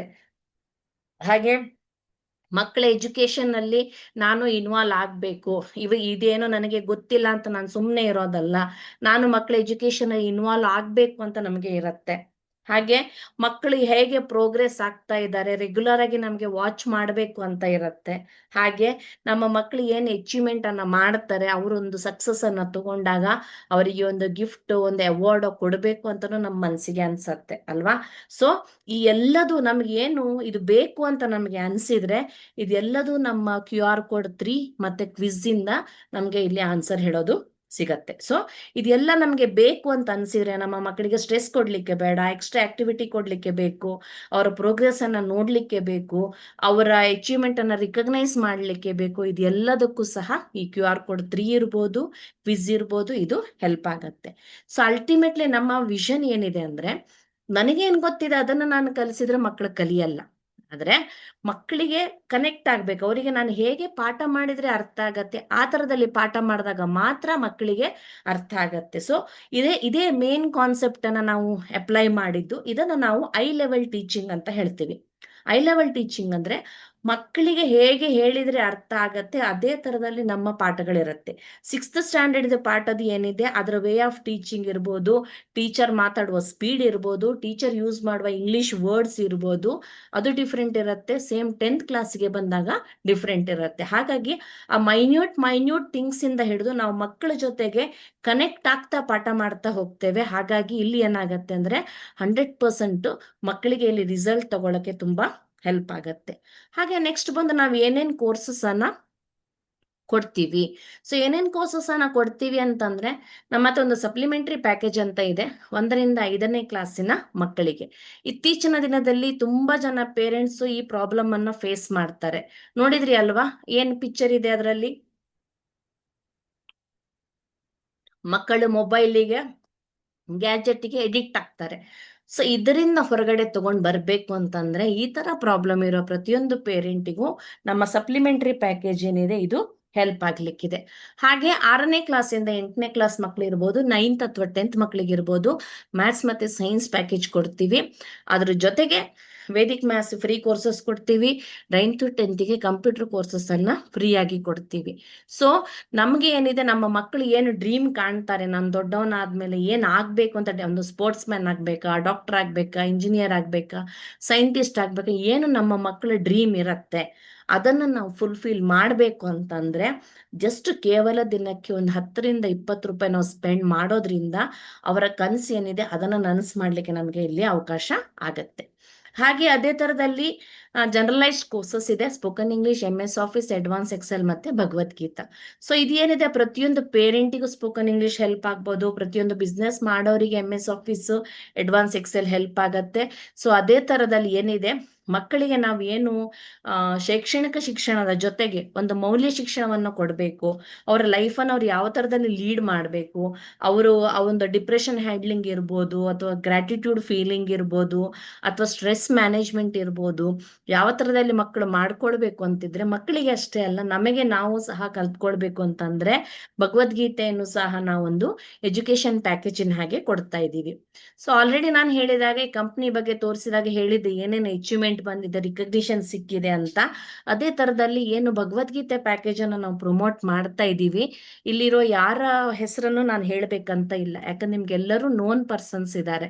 ಸೊ ಇವರೆಲ್ಲರೂ ನಮ್ಮ ಭಗವದ್ಗೀತೆಯನ್ನು ಫಾಲೋ ಮಾಡಿಕೊಂಡು ಒಂದು ಒಳ್ಳೆ ಫೀಡ್ಬ್ಯಾಕ್ ಅನ್ನ ಕೊಟ್ಟಿದ್ದಾರೆ, what they have felt after getting this particular package ಅಂತ. ಹಾಗೆ ಇನ್ನೊಂದು ರೀಸೆಂಟ್ ಆಗಿ ಇನ್ನೊಂದು ಕೋರ್ಸ್ ಅನ್ನ ಸ್ಟಾರ್ಟ್ ಮಾಡಿದೀವಿ, ಸರ್ಟಿಫಿಕೇಶನ್ ಪ್ರೋಗ್ರಾಮ್ ಇನ್ ನ್ಯೂಟ್ರಿಷನ್ ಅಂತ. ಇದು ಏನಿದೆ ಅಂದ್ರೆ ನಾವೇನು ದಿನನಿತ್ಯ ನಾವೇನು ಫುಡ್ ಅನ್ನ ತಗೊಳ್ತೀವಿ ಅಥವಾ ನಮ್ಮ ದಿನನಿತ್ಯದ ದಿನಚರಿ ಏನಿದೆ ಅದನ್ನ ಸ್ವಲ್ಪ ಆಗಿ ನಾನು ಚೇಂಜ್ ಮಾಡ್ಕೊಂಡ್ರೆ, ಸ್ಲೈಟ್ಲಿ ಚೇಂಜ್ ಮಾಡ್ಕೊಂಡ್ರೆ ಏನಾಗತ್ತೆ ಅಂದ್ರೆ ನಾಳೆ ಹಾಸ್ಪಿಟಲ್ಸ್ಗೆ ಲಕ್ಷಗಟ್ಟಲೆ ದುಡ್ಡು ಹಾಕೋದನ್ನ ನಾವು ಕಡಿಮೆ ಮಾಡ್ಬೋದು. ಹಾಗಾಗಿ ನಮ್ಮ ಬಾಡಿ ಸ್ಟ್ರಕ್ಚರ್ ಇರ್ಬೋದು, ನಮ್ಮ ಡೇ ಟು ಡೇ ಫುಡ್ ಇರ್ಬೋದು, ಹಾಗೆ ಒಂದು ಆಯುರ್ವೇದಿಕ್ ಫುಡ್ ಅನ್ನ ನಾವು ಯಾವ ತರದಲ್ಲಿ ಅಪ್ಲೈ ಮಾಡ್ಕೊಳ್ಬೇಕು ಅಂತ ಹೇಳಿ ಇರ್ಬೋದು, ಅಥವಾ ನಾವು ಕುಕ್ ಮಾಡೋ ಫುಡ್ ಅನ್ನೇ ಸ್ಲೈಟ್ಲಿ ಚೇಂಜಸ್ ಯಾವ ತರದಲ್ಲಿ ಮಾಡಬೇಕು ಅಂತ ಇರ್ಬೋದು, ಅಥವಾ ಮಕ್ಕಳಿಗೆ ಜಂಕ್ ಫುಡ್ ಅಂದ್ರೆ ತುಂಬಾ ಇಷ್ಟ, ತಿನ್ಬೇಡಿ ಅಂದ್ರೆ ಕೇಳಲ್ಲ. ಹಾಗಾದ್ರೆ ಆ ಜಂಕ್ ಫುಡ್ ಫೀಲಿಂಗ್ ಬರುವ ಹಾಗೆ ನಾವು ಕಿಚನ್ ಅಲ್ಲಿ ಏನು ಮಕ್ಕಳಿಗೆ ಫುಡ್ ಅನ್ನ ರೆಡಿ ಮಾಡಿ ಕೊಡ್ಬೋದು ಅಂತ ಹೇಳೋದ್ರ ಬಗ್ಗೆ ರೆಸಿಪೀಸ್ ಇರ್ಬೋದು, ವೇಟ್ ಮ್ಯಾನೇಜ್ಮೆಂಟ್ ಇರ್ಬೋದು, ಏಜ್ ಪ್ರಕಾರ ನಾವು ಯಾವ ತರದ ಫುಡ್ ತಗೊಳ್ಬೇಕು ಅಂತ ಹೇಳೋದಿರ್ಬೋದು, ಇದು ಎಲ್ಲವನ್ನು ಈ ಕೋರ್ಸ್ ಅಲ್ಲಿ ನಾವು ಎಕ್ಸ್ಪ್ಲೇನ್ ಮಾಡ್ತೀವಿ. ಹಾಗಾಗಿ ಈ ಒಂದು ಕೋರ್ಸ್ ಅನ್ನ ಒಂದು ಮನೆಗೆ ತಗೊಂಡ್ವಿ ಅಂತಂದ್ರೆ ಮನೆಯಲ್ಲಿ ಇರೋರು ಎಲ್ಲರೂ ಒಂದು ಹೆಲ್ದಿಯಾಗಿ ಇರ್ಬೋದು, ಹಾಸ್ಪಿಟ್ಲಿಗೆ ಕಟ್ಟುವ ಲಕ್ಷಗಟ್ಟಲೆ ಖರ್ಚನ್ನ ನಾವು ಕಡಿಮೆ ಮಾಡ್ಬೋದು. ಯಾಕಂದ್ರೆ ನಮ್ಮ ಬಾಡಿ ಪ್ರಕಾರ ನಮ್ಮ ಫುಡ್ ಅನ್ನ ನಾವೇ ರೆಡಿ ಮಾಡ್ಕೊಳ್ಬಹುದು, ಇನ್ನೊಬ್ರ ಹತ್ರ ಒಂದು ಕೇಳದೆ. ಹಾಗಾಗಿ ಇದು ಒಂದು ಕೋರ್ಸ್ ಅನ್ನು ಸಹ ನಾವಿಲ್ಲಿ ಕೊಡ್ತಾ ಇದ್ದೇವೆ. ಸೊ ಈ ಎಲ್ಲ ಕೋರ್ಸ್ಗಳು ಏನಿದೆ ಮಕ್ಕಳಿಗೆ ಹೆಲ್ಪ್ ಆಗ್ಲಿಕ್ಕಿದೆ, ಎಜುಕೇಶನ್ಗೆ ಹೆಲ್ಪ್ ಆಗ್ಲಿಕ್ಕಿದೆ. So these are the courses what we are providing. ಹಾಗೆ ಇದು ಯಾವ ತರದಲ್ಲಿ ಎಲ್ಲರಿಗೂ ಹೆಲ್ಪ್ ಆಗತ್ತೆ ಅಂತ ಹೇಳೋದ್ರ ಬಗ್ಗೆ ನಾನಿಲ್ಲಿ ನಿಮ್ಗೆ ಎಕ್ಸ್ಪ್ಲನೇಷನ್ ಅನ್ನ ಕೊಟ್ಟೆ. ಹೋಪ್ ಈ ಪ್ರಾಡಕ್ಟ್ ಎಕ್ಸ್ಪ್ಲನೇಷನ್ ಏನಿದೆ ಎಲ್ಲರಿಗೂ ಕ್ಲಿಯರ್ ಆಗಿ ಅರ್ಥ ಆಗಿದೆ ಅಂತ ಅನ್ಕೊಳ್ತಾ ಇದ್ದೀನಿ ಅಲ್ವಾ. ಸೊ ಇಲ್ಲಿಗೆ ಏನಾಯ್ತು, ನಮ್ದು ಫಸ್ಟ್ ಸೆಷನ್ ಹೇಳೋದು ಕಂಪ್ಲೀಟ್ ಆಯ್ತು. So first session I think it has completed in 20 minutes ಅಲ್ವಾ. ಸೊ ನೆಕ್ಸ್ಟ್ ಬರುತ್ತೆ ಬಿಸ್ನೆಸ್ ಪ್ಲಾನ್. ಸೊ ಪ್ರಾಡಕ್ಟ್ ಇಷ್ಟ ಆಯ್ತು ಅಂದ್ರೆ ನೆಕ್ಸ್ಟ್ ನಾವೇನ್ ಮಾಡ್ಬೇಕಾಗತ್ತೆ, ಬಿಸ್ನೆಸ್ ಪ್ಲಾನ್ ಎಕ್ಸ್ಪ್ಲನೇಷನ್ಗೆ ಹೋಗ್ಬೇಕಾಗತ್ತೆ. ಇದರಲ್ಲಿ ನಾವು ಅರ್ನಿಂಗ್ ಅಪಾರ್ಚುನಿಟಿಯನ್ನ ಯಾವ ತರದಲ್ಲಿ ಮಾಡ್ಕೊಳ್ಬೇಕು ಅಂತ. ಸೊ ಈ ಪ್ರಾಡಕ್ಟ್ ಎಕ್ಸ್ಪ್ಲನೇಷನ್ ಯಾರಿಗಾದ್ರೂ ಏನಾದ್ರು ಡೌಟ್ ಇದೆಯಾ? ಡೌಟ್ ಇದ್ರೆ ಜಸ್ಟ್ ಹ್ಯಾಂಡ್ ರೈಸ್ ಮಾಡಿ. ಮೇಡಮ್ ಡೌಟ್ ಇದೆ.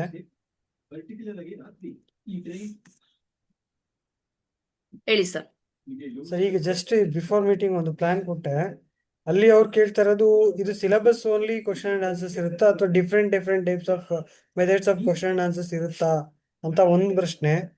ಆಮೇಲೆ ಏನಾದ್ರು doubt clarification after watching video also ನಮ್ಗೆ ಏನಾದ್ರು ಸೆಷನ್ಸ್ ಇರುತ್ತಾ ಸ್ಟೂಡೆಂಟ್ಸ್ಗೆ ಅಂತ ಕೇಳಿದೆ. ಎಸ್, ಇಲ್ಲಿ ಏನಿದೆ ಟೆಕ್ಸ್ಟ್ ಬುಕ್ ಕ್ವಶನ್ಸ್ ಅಲ್ಲದೆ ಪ್ರತಿ ಚಾಪ್ಟರ್ ಮೇಲೆ ನಾನು ಆಲ್ರೆಡಿ ಹೇಳಿದಾಗೆ ನಿಯರ್ಲಿ 60 to 70 ಅಡಿಷನಲ್ ಕ್ವಶನ್ಸ್ ಅನ್ನ ಕೊಡ್ತೀವಿ. ಸೊ ಅದೇನಿದೆ ಅದ್ರಲ್ಲಿ ಅಪ್ಲಿಕೇಶನ್ ಓರಿಯೆಂಟೆಡ್ ಇರ್ಬೋದು ಅಥವಾ ಪ್ರೀವಿಯಸ್ ಏನಿದೆ ನಮ್ದು ಎಕ್ಸಾಮ್ ಬೋರ್ಡ್ಗೆ ಯಾವ ತರದಲ್ಲಿ ಅವರು NEP ಅಂತಿದೆ, national education policy is the one who are designing the question papers ಅಲ್ವಾ. ಸೊ ಬೋರ್ಡ್ ಎಕ್ಸಾಮಿನ ಕ್ವಶನ್ ಪೇಪರ್ಸ್ ಏನಿದೆ NEP ಪ್ರಕಾರ ಆಗುತ್ತೆ. ಸೊ NEP ಪ್ರಕಾರನೇ ಪ್ರತಿಯೊಂದು ಚಾಪ್ಟರ್ ಮೇಲೆ ಯಾವ್ಯಾವ ಪಾಸಿಬಲ್ ಕ್ವಶನ್ಸ್ ಬರುತ್ತೆ ಅದೆಲ್ಲವನ್ನು ಕೊಡ್ತೀವಿ. ಹಾಗಾಗಿ ಪ್ರತಿ ಚಾಪ್ಟರ್ ಮೇಲೆ ಕ್ಲಾಸ್ ವೈಸ್ ನಾವು ಮಾಡಿದ್ರೆ ನಿಯರ್ಲಿ ಒಂದು 40 to 70 ಕ್ವಶನ್ಸ್ ತನಕ ಪ್ರತಿಯೊಂದು ಚಾಪ್ಟರ್ ಮೇಲೆ ನಾವಿಲ್ಲಿ ಮಕ್ಕಳಿಗೆ ಕೊಡ್ತೀವಿ. ಹಾಗಾಗಿ ಇದೆಲ್ಲಾ ಅಪ್ಲಿಕೇಶನ್ ಕ್ವಶನ್ಸ್ ಏನಿದೆ ಮಕ್ಕಳಿಗೆ ಕವರ್ ಆಗತ್ತೆ. ಆಮೇಲೆ ಇಂಟ್ರಾಕ್ಷನ್ ಪಾರ್ಟಿಗೆ ಬಂದು ಸೊ ಒಂದು ಚಾಪ್ಟರ್ ಮೇಲೆ 70 questions, nearly 10 to 15 chapter explanation questions, 80 to 85 videos ಅನ್ನ ಮಕ್ಕಳು ನೋಡುವಾಗ ಆಲ್ಮೋಸ್ಟ್ 99% ಅವ್ರದ್ದು ಎಲ್ಲ ಡೌಟನ್ನು ಕ್ಲಾರಿಫೈ ಆಗತ್ತೆ. ಇನ್ನೇನಾರು ಅವರಿಗೆ ಡೌಟ್ ಇತ್ತು ಅಂತಂದ್ರೆ ಸ್ಕೂಲ್ ಸ್ಟಾರ್ಟ್ ಆದ್ಮೇಲೆ ನಮ್ದು ಏನು ಲೈವ್ ಕ್ವಿಜ್ ನಡೆಯುತ್ತೆ ಟೀಚರ್ ಹತ್ರ, ಅಲ್ಲಿ ಕೇಳ್ಬೋದು. ಆರ್ ಅದರ್ವೈಸ್ ಈ ಪ್ಯಾಕೇಜ್ ಏನಿದೆ ನಾವು this is the additional support to study at home after the school. ಇದಿಲ್ಲದಿದ್ರೆ ಮಕ್ಳು ಏನಾದ್ರು ಡೌಟ್ ಬಂದ್ರೆ ಏನ್ ಮಾಡ್ತಿದ್ರು, ಮರ್ದಿನ ಟೀಚರಿಗೆ ಹೋಗಿ ಕೇಳ್ತಾ ಇದ್ರು ತಾನೆ. ಆದ್ರೆ ಟೀಚರಿಗೆ ಕೇಳಕ್ಕೆ ಹೆದರಿಕೆ ಆಗತ್ತೆ, ಎಲ್ಲ ಡೌಟ್ ಕೇಳಲ್ಲ ಅಂತ ನಾವ್ ಇಲ್ಲಿ ಮಾಡ್ತೀವಿ. 99% ಏನು ಡೌಟ್ ಇರಲ್ಲ. ಇನ್ ಕೇಸ್ 1% ಡೌಟ್ ಇದ್ರೂನು ನೆಕ್ಸ್ಟ್ ಡೇ ಅವರ ಸ್ಕೂಲಲ್ಲಿ ಟೀಚರ್ಸಿಗಾದ್ರೂ ಕೇಳ್ಬೋದು. ಇಲ್ಲದಿದ್ರೆ ಸ್ಕೂಲ್ ಸ್ಟಾರ್ಟ್ ಆದ್ಮೇಲೆ ನಮ್ದು ಕ್ವಿಜ್ ಮತ್ತೆ ಆನ್ಲೈನ್ ಸೆಷನ್ ಇರುವಾಗ ಟೀಚರ್ಸ್ ಬರ್ತಾರೆ ಲೈವ್ ಅಲ್ಲಿ, ಅವ್ರ ಜೊತೆಗಾದ್ರೂ ಇಂಟ್ರಾಕ್ಷನ್ ಮಾಡ್ಕೊಳ್ಬಹುದು. ಓಕೆ, ನಾವು let us go for the business part. Okay, so ಇಲ್ಲಿ ನಾವೇನ್ ಮಾಡಿದ್ವಿ, ಪ್ರಾಡಕ್ಟ್ ಬಗ್ಗೆ ನೋಡಿದ್ವಿ, ಯಾವ್ಯಾವ ಪ್ರಾಡಕ್ಟ್ ಇದೆ ಅಂತ ನೋಡಿದ್ವಿ, ಹೇಗೆ ಹೆಲ್ಪ್ ಆಗತ್ತೆ ಅಂತ ನೋಡಿದ್ವಿ. ನಾವು let us go for the business plan. ಇದರಿಂದ ಒಂದು ಇನ್ಕಮ್ ಅಪಾರ್ಚುನಿಟಿ ಆಗಿ ತಗೊಂಡ್ರೆ ನಾವು ಯಾವ ತರದಲ್ಲಿ ಇನ್ಕಮ್ ಮಾಡ್ಕೊಳ್ಬಹುದು ಅಂತ ಹೇಳೋದನ್ನು.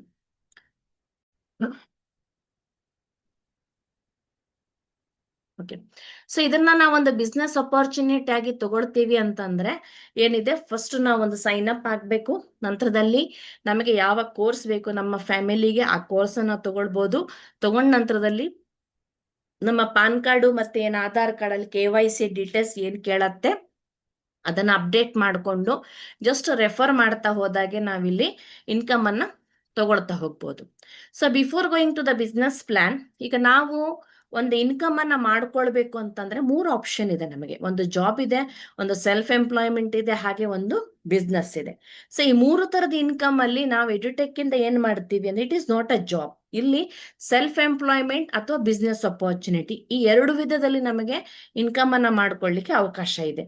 ಹಾಗಾದ್ರೆ ಸೆಲ್ಫ್ ಎಂಪ್ಲಾಯ್ಮೆಂಟಿಗೂ ಬಿಸ್ನೆಸ್ಗೆ ಏನು ಡಿಫ್ರೆನ್ಸ್ ಅಂತಂದ್ರೆ, ಸೆಲ್ಫ್ ಎಂಪ್ಲಾಯ್ಮೆಂಟ್ ಅಲ್ಲಿ ಬಿಸ್ನೆಸ್ ಮಾಡೋದು ಅಂದ್ರೆ will do the promotion on A individual capacity. ಈಗ ಫಾರ್ ಎಕ್ಸಾಂಪಲ್ ಹೇಳ್ಬೇಕು ಅಂತಂದ್ರೆ, ಈಗ ನಾನು ನಂದೊಂದು ಕಿರಾಣಿ ಶಾಪ್ ಇಟ್ಕೊಂಡಿದ್ದೀನಿ. ಡೈಲಿ ನಾನು ಹೋಗಿ ಕಿರಾಣಿ ಶಾಪ್ ಅನ್ನು ಓಪನ್ ಮಾಡಿದ್ರೆ ಮಾತ್ರ ನನಗೆ ಅಲ್ಲಿ ಇನ್ಕಮ್ ಬರುತ್ತೆ. ಅಥವಾ ನಾನೊಂದು ಡಾಕ್ಟರ್ ಆಗಿ ಪ್ರಾಕ್ಟೀಸ್ ಮಾಡ್ತಾ ಇದ್ದೀನಿ, ಡೈಲಿ ನನ್ನ ಕ್ಲಿನಿಕ್ ಅನ್ನು ಓಪನ್ ಮಾಡಿದ್ರೆ ಮಾತ್ರ ನನಗೆ ಅಲ್ಲಿ ಇನ್ಕಮ್ ಬರುತ್ತೆ. ಅಥವಾ ನಾನೊಂದು ಲಾಯರ್ ಆಗಿ ವರ್ಕ್ ಮಾಡ್ತಾ ಇದ್ದೀನಿ ಅಂದ್ರೆ ನಾವ್ ಏನು ವರ್ಕ್ ಮಾಡ್ತಾ ಇರ್ತೀವಿ ಡೈಲಿ ನಾವು ಆ ಪ್ಲೇಸಿಗೆ ಹೋಗಿ ಕುತ್ಕೊಂಡ್ರೆ ಮಾತ್ರ ನಮಗೆ ಇನ್ಕಮ್ ಬರುತ್ತೆ. ಸೊ ಇಲ್ಲಿ ಎಡ್ಯುಟೆಕ್ ಅಲ್ಲೂ ಸಹ ಹಾಗೆ, ನೀವು ಬಂದವರು ನೀವೇನು ಪ್ರಮೋಷನ್ ಮಾಡ್ತೀರಾ ನಿಮಗೆ ಅಷ್ಟೇ ಇನ್ಕಮ್ ಬಂದ್ರೆ ಸಾಕು ಅಂತಂದ್ರೆ you can work with this module also, ಅಥವಾ you can work with a business module. So business module ಅಲ್ಲಿ ಏನಾಗುತ್ತೆ ಅಂದ್ರೆ you can do the promotion with team work ಅಂತ ಹೇಳ್ತೀವಿ. ಅಂದ್ರೆ ಈಗ ಇಲ್ಲಿ ಫಾರ್ ಎಕ್ಸಾಂಪಲ್ ನೋಡ್ಬೋದು, ಈಗ ರಿಲಯನ್ಸ್ ಇರ್ಬೋದು, ಮೋರ್ ಸೂಪರ್ ಮಾರ್ಕೆಟ್ ಇರ್ಬೋದು, ವಿಶಾಲ್ ಮಾರ್ಟ್ ಇರ್ಬೋದು, ಡಾಮಿನೋಸ್, KFC, ಇದೆಲ್ಲದು ಎಲ್ಲ ಊರಲ್ಲೂ ಇದೆ ಔಟ್ಲೆಟ್ಸ್ ಅಲ್ವಾ. ಸೊ ಇಲ್ಲಿ ಏನಾಗತ್ತೆ ಅಂದ್ರೆ ಡಿಫ್ರೆಂಟ್ ಔಟ್ಲೆಟ್ಸ್ ಬೇರೆ ಬೇರೆ ಏರಿಯಾದಲ್ಲಿ ಒಬ್ಬೊಬ್ರು ಫ್ರಾಂಚೈಸಿಯನ್ನ ತಗೊಳ್ತಾರೆ. ಯಾರು ಫ್ರಾಂಚೈಸಿಯನ್ನ ತಗೊಂಡಿರ್ತಾರೋ ಅವರಿಗೆ ಇನ್ಕಮ್ ಬರುತ್ತೆ.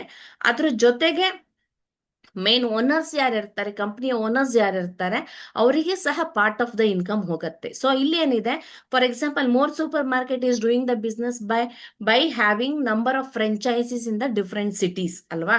KFC ಇರ್ಬೋದು, ಡಾಮಿನೋಸ್, ಇದೆಲ್ಲದು ಹಾಗೆ. ಇಲ್ಲೂ ಸಹ ಹಾಗೆ ನಾವೇನ್ ಮಾಡ್ಬೋದು ಅಂದ್ರೆ ಒಂದು ನಮ್ಮ ಡಿಫ್ರೆಂಟ್ ಏರಿಯಾದಲ್ಲಿ ನಾವು ಒಂದು ಟೀಮ್ ಡೆವಲಪ್ಮೆಂಟ್ ಮಾಡ್ಕೊಂಡು ಹೋದಾಗ, ಹೇಗೆ ಇಲ್ಲಿ ಬೇರೆ ಬೇರೆ ಫ್ರಾಂಚೈಸೀಸ್ ಇದೆ, ಇಲ್ಲಿ ನಮ್ಮದೇ ಒಂದು ಬ್ರ್ಯಾಂಡ್ ಅಂತ ಅಂದ್ರೆ ನಮ್ಮ ಫ್ರಾಂಚೈಸಿಗಳು ಬೇರೆ ಬೇರೆ ಏರಿಯಾದಲ್ಲಿ ಇರುತ್ತೆ, ಅಲ್ಲಿ ಬಿಸ್ನೆಸ್ ಆಗ್ತಾ ಬಂದಾಗ ಟೀಮಿನವರಿಗೆ ಬಿಸ್ನೆಸ್ ಆಗೋದ್ರ ಜೊತೆಗೆ ಹೇಗೆ ನಮಗೂ ಸಹ ಪಾರ್ಟ್ ಆಫ್ ದ ಇನ್ಕಮ್ ಬರುತ್ತೆ. This is the business module. ಹಾಗಾಗಿ ಇಲ್ಲಿ ಏನಿದೆ, ಯಾವಾಗ ನಾವು ಸೆಲ್ಫ್ ಎಂಪ್ಲಾಯ್ಮೆಂಟ್ ಅಲ್ಲಿ ವರ್ಕ್ ಮಾಡ್ತೀವಿ the income what you get is less, but when we get shifted to the business opportunity ಆದಾಗ ನಮಗೆ ಬರುವ ಇನ್ಕಮ್ ಅಪರ್ಚುನಿಟೀಸು ಜಾಸ್ತಿ ಇರುತ್ತೆ. ಹಾಗಾಗಿ all are coming in to the serious income part ಅಲ್ಲಿ ಇಲ್ಲಿ ಬರ್ತೀರಾ ಅಂತಂದ್ರೆ I prefer every one of you to adapt the business module.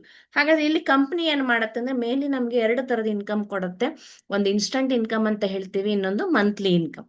So totally 6 ತರದ ಇನ್ಕಮ್ ಅನ್ನ ನಾವು ಕಂಪ್ನಿಯಿಂದ ತಗೊಳ್ಳಿಕ್ಕೆ ಅವಕಾಶ ಇದೆ. ಅದರಲ್ಲಿ 3 ಇನ್ಸ್ಟಂಟ್ ಇನ್ಕಮ್ ಇದೆ, ಹಾಗೆ 3 ಬಂದು ಮಂತ್ಲಿ ಇನ್ಕಮ್ ಇದೆ.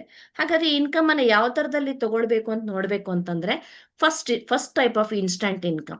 ಈಗ ಆಲ್ರೆಡಿ ನಾನು ನಿಮಗೆ ಪ್ಯಾಕೇಜ್ ಇದು ರೇಟ್ಸ್ ಅನ್ನ ಹೇಳಿದ್ದೆ. 7,999 ಇದೆ, 12,999 ಇದೆ, 14,999 ಇದೆ. ಇಲ್ಲಿ ಪ್ರತಿಯೊಂದು ಪ್ಯಾಕೇಜ್ ಅನ್ನ ನಾವು ಸೇಲ್ ಮಾಡಿದಾಗ ನಮಗೆ ಪಾಯಿಂಟ್ಸ್ ಆಡ್ ಆಗತ್ತೆ. ಅದನ್ನ ನಾವು BV ಅಂತ ಹೇಳ್ತೀವಿ, ಅಥವಾ ಬಿಸ್ನೆಸ್ ವಾಲ್ಯೂಮ್ ಅಂತ ಹೇಳ್ತೀವಿ. ಈಗ ನೀವು ಫಾರ್ ಎಕ್ಸಾಂಪಲ್ ನೋಡಿರ್ಬೋದು, ನೀವು ಒಂದು ಮೆಡಿಕೇರ್ ಇರ್ಬೋದು ಅಥವಾ ರಿಲಯನ್ಸ್ಗೆ ಎಲ್ಲಾರು ನೀವು ಹೋಗಿದ್ ಮಾಡಿದಾಗ ಅವ್ರು ನಮ್ಮ ಮೊಬೈಲ್ ನಂಬರ್ ಅನ್ನ ಕೇಳ್ತಾರೆ. ಕೇಳಿದ್ಮೇಲೆ ಏನ್ ಹೇಳ್ತಾರೆ, ಈಗ ಅಪೋಲೋ ಮೆಡಿಕಲ್ ಅಲ್ಲ ಇಷ್ಟು ಪಾಯಿಂಟ್ಸ್ ಆಡ್ ಆಗಿದೆ, ನೀವು ಬೇಕಾದ್ರೆ ಇದನ್ನ ರಿಡೀಮ್ ಮಾಡ್ಕೊಳ್ಬಹುದು ಅಂತ ಹೇಳ್ತಾರೆ. ಅಲ್ಲಿ depending on how much we have purchased ನಮಗೆ ಪಾಯಿಂಟ್ ಆಡ್ ಆನ್ ಆಗ್ತಾ ಹೋಗುತ್ತೆ.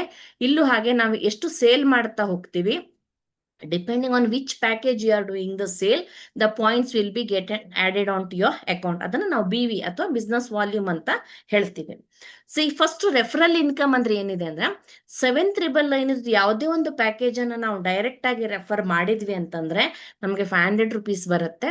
ಅದೇ 200 BV ಇರುವ ಪ್ಯಾಕೇಜ್ ಅನ್ನ ಅಂದ್ರೆ ವಿಚ್ ಇಸ್ ಕಾಸ್ಟಿಂಗ್ 1499 ಅನ್ನ ನಾವು ಪ್ರಮೋಟ್ ಮಾಡಿದ್ರೆ ನಮಗೆ 1000 rupees ರೆಫರಲ್ ಇನ್ಕಮ್ ಬರುತ್ತೆ. ಅದೇ ತರದಲ್ಲಿ ಭಗವದ್ಗೀತೆಯನ್ನು ನಾವು ಪ್ರಮೋಟ್ ಮಾಡಿದ್ರೆ 2,500 rupees ರೆಫರಲ್ ಇನ್ಕಮ್ ಬರುತ್ತೆ.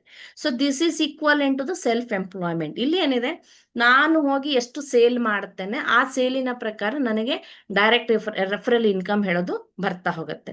ಸೊ ಈ ಡೈರೆಕ್ಟ್ ರೆಫರಲ್ ಇನ್ಕಮ್ ಏನಿದೆ, ಯಾರು ಹೋಗಿ ಡೈರೆಕ್ಟ್ ಆಗಿ ಸೇಲ್ ಮಾಡ್ತಾರೋ ಅವರಿಗೆ ರೆಫರಲ್ ಇನ್ಕಮ್ ಹೇಳೋದು ಬರುತ್ತೆ. ಸೊ ಇನ್ಸ್ಟಂಟ್ ಇನ್ಕಮ್ ಇದೆ. ಈಗ ನಮ್ ಸೇಲ್ ಆಯ್ತು ಅಂದ್ರೆ ವಿತಿನ್ ಹಾಫ್ ಎನ್ ಅವರ್ ಅಲ್ಲಿ ಆಪ್ ಅಲ್ಲಿ ನಾವು ಅವಾಗ ಆರ್ಡರ್ ಪ್ಲೇಸ್ ಮಾಡಿದ ವಿತಿನ್ ಹಾಫ್ ಎನ್ ಅವರ್ ಅಲ್ಲಿ ನಮ್ಗೆ ಏನಾಗತ್ತೆ, ನಮ್ಮ ಇನ್ಕಮ್ ಹೇಳೋದು ನಮ್ಮ ವ್ಯಾಲೆಟ್ಗೆ ಬರುತ್ತೆ. ಸೊ ಸೆಕೆಂಡ್ ಬಂದು ಗ್ರೂಪ್ ಮ್ಯಾಚಿಂಗ್ ಇನ್ಕಮ್ ಅಂತ ಹೇಳ್ತೀವಿ. ಇಲ್ಲಿ ಏನಿದೆ ಅಂದ್ರೆ 100 ಪಾಯಿಂಟ್ಸ್ ಇದು ಮ್ಯಾಚಿಂಗ್ ಸೇಲ್ ಆದಾಗ, ಅಂದ್ರೆ ಲೆಫ್ಟ್ ಅಲ್ಲಿ 100 ಪಾಯಿಂಟ್ಸ್, ರೈಟ್ ಅಲ್ಲಿ 100 ಪಾಯಿಂಟ್ಸ್ ಯಾವಾಗ ಮ್ಯಾಚಿಂಗ್ ಆಗತ್ತೆ, ಮ್ಯಾಚಿಂಗ್ ಇನ್ಕಮ್ ಅಂತ 1000 rupees ಸಿಗತ್ತೆ. ಅದೇ ತರದಲ್ಲಿ 200 ಮ್ಯಾಚಿಂಗ್ ಆದಾಗ 2000 ಸಿಗತ್ತೆ.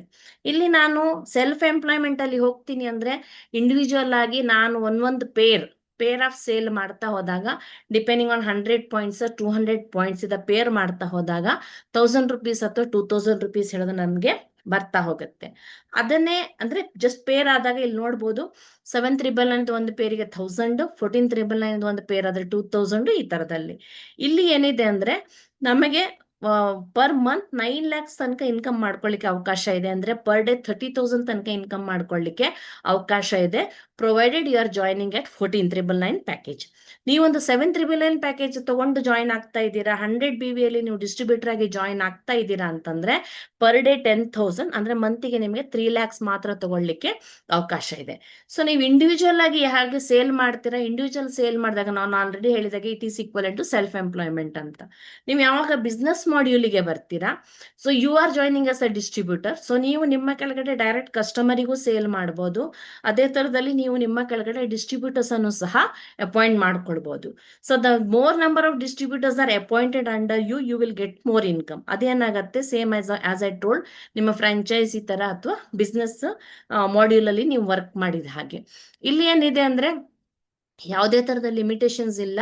ನಮ್ದು ಏನು ನಮ್ಮ ಕೆಳಗಡೆ ಡಿಸ್ಟ್ರಿಬ್ಯೂಟರ್ಸ್ ಇಂದ ಸೇಲ್ ಆಗ್ತಾ ಹೋಗುತ್ತೆ, ಅವರಿಗೆ ಇನ್ಕಮ್ ಬರೋದ್ರ ಜೊತೆಗೆ ಪೇರ್ ಮ್ಯಾಚಿಂಗ್ ಇನ್ಕಮ್ ಏನಿದೆ 1,000 rupees or 2,000 rupees depending on ಎಷ್ಟು BV ಮ್ಯಾಚ್ ಆಗಿದೆ ನಮಗೆ ಇಲ್ಲಿ ಬರ್ತಾ ಹೋಗುತ್ತೆ. And maximum limit is 9 lakhs rupees ಅಥವಾ 30,000 per day depending on 100 BV you are joining or 200 BV package you are joining. So this is also instant income. ಮೂರನೇದು instant income ಬಂದ್ಕೊಂಡು rank and rewards ಹೇಳ್ತೀವಿ. ಈಗ for example ನಾವೆಲ್ಲರೂ ಒಂದು job ಅಲ್ಲಿ join ಆದ್ರೆ year by year ನಮಗೆ experience ಆದಾಗ ಏನಾಗುತ್ತೆ, ನಮಗೆ ಒಂದು ಪ್ರಮೋಷನ್ ಹೇಳೋದು ಸಿಗ್ತಾ ಹೋಗುತ್ತೆ. ಇಲ್ಲೂ ಸಹ ಹಾಗೆ ನಾವು ಹೇಗೆ ಬಿಸ್ನೆಸ್ ಅನ್ನ ಮಾಡ್ತಾ ಹೋಗ್ತೀವಿ, ಪಾಯಿಂಟ್ಸ್ ಆಡ್ ಆನ್ ಆಗ್ತಾ ಹೋಗುತ್ತೆ. ಡಿಪೆಂಡಿಂಗ್ ಆನ್ ನಮ್ಮ ಕೆಳಗಡೆ ಎಷ್ಟು ಪಾಯಿಂಟ್ಸ್ ಆಡ್ ಆಗಿದೆ ಅದರ ಪ್ರಕಾರ ನಮ್ಮ ಡೆಸಿಗ್ನೇಷನ್ ಏನಿದೆ, ಸ್ಟಾರ್ ಅಡ್ವೈಸರ್, ಸೀನಿಯರ್ ಅಡ್ವೈಸರ್, ಈ ತರದಲ್ಲಿ ನಮಗೆ ಡೆಸಿಗ್ನೇಷನ್ ಅನ್ನ ಕೊಡ್ತಾ ಹೋಗ್ತಾರೆ. So each time I achieve that particular rank, ಅವಾಗ ಏನಾಗುತ್ತೆ ಅಂದ್ರೆ ನಾವೊಂದು ಅಚೀವ್ಮೆಂಟ್ ಅನ್ನ ಮಾಡಿದೀವಿ ಅಂತ ಕಂಪನಿಯಿಂದ ನಮಗೆ ಒಂದು ರಿವಾರ್ಡ್ ಅಥವಾ ಒಂದು ಬೋನಸ್ ಅಮೌಂಟ್ ಹೇಳೋದು ನಮಗೆ ಕೊಡ್ತಾ ಹೋಗ್ತಾರೆ. ಇಲ್ಲಿ ಎಕ್ಸಾಂಪಲ್ ನೋಡ್ಬೇಕು ಅಂದ್ರೆ ನಮಗೆ ಲೆಫ್ಟ್ ಮತ್ತೆ ರೈಟ್ ಅಲ್ಲಿ ಯಾವಾಗ 2,000 ಪಾಯಿಂಟ್ಸ್ ಆಗತ್ತೆ, ಸೊ 2,000 ಪಾಯಿಂಟ್ಸ್ ಆದಾಗ ನಮಗೆ ಇನ್ಕಮ್ 20,000 ಬರುತ್ತೆ. ಅದ್ರ ಜೊತೆಗೆ ರಿವಾರ್ಡ್ ಒಂದು 2,500 ಎಡಿಷನಲ್ ಆಗಿ ಸಿಗತ್ತೆ. ಸೊ ನಿಯರ್ಲಿ 10% ಏನಿದೆ ಎಡಿಷನಲ್ ಬೋನಸ್ ಆಗಿ ನಮಗೆ ಸಿಗತ್ತೆ. ಹಾಗೆ ಅಡ್ವೈಸರ್ ಆದಾಗ 4,000 ಸಿಗತ್ತೆ. ಸೀನಿಯರ್ ಅಡ್ವೈಸರ್ ಆದಾಗ ಅಲ್ಲಿ ನಮ್ದು ಇನ್ಕಮ್ 1 lakh ಆಗಿರುತ್ತೆ, 7,500 ನಮಗೆ ರಿವಾರ್ಡ್ ಅಂತ ಸಿಗ್ತಾ ಹೋಗುತ್ತೆ. ಹೀಗೆ ಟೋಟಲ್ ಕಂಪನಿಯಲ್ಲಿ 13 ರ್ಯಾಂಕ್ಗಳಿದೆ. ಯಾವಾಗ ನಾವು 13 ರ್ಯಾಂಕ್ ಅನ್ನ ರೀಚ್ ಆಗ್ತೀವಿ, ಜಸ್ಟ್ ರಿವಾರ್ಡ್ ಅಮೌಂಟ್ ಅನ್ನು ನಾವು ಟೋಟಲ್ ಮಾಡಿದ್ರೆ 4,20 lakhs ವರೆಗೆ ನಮ್ಗೆ ಅಲ್ಲಿ ಸಿಗತ್ತೆ. ಸೊ ರೆಫರಲ್ ಇನ್ಕಮ್ ಬೇರೆ, ಮ್ಯಾಚಿಂಗ್ ಇನ್ಕಮ್ ಬೇರೆ, only reward income itself we are going to get 4,20 lakhs ದಾಕ. ಅಂದ್ರೆ ಈ 13th ರ್ಯಾಂಕ್ ಅನ್ನ ನಾವು 2 ವರ್ಷದಲ್ಲಿ ಅಚೀವ್ ಆಗ್ತೀವಾ, 5 ವರ್ಷದಲ್ಲಿ ಅಚೀವ್ ಆಗ್ತೀವಾ, it is depending on us.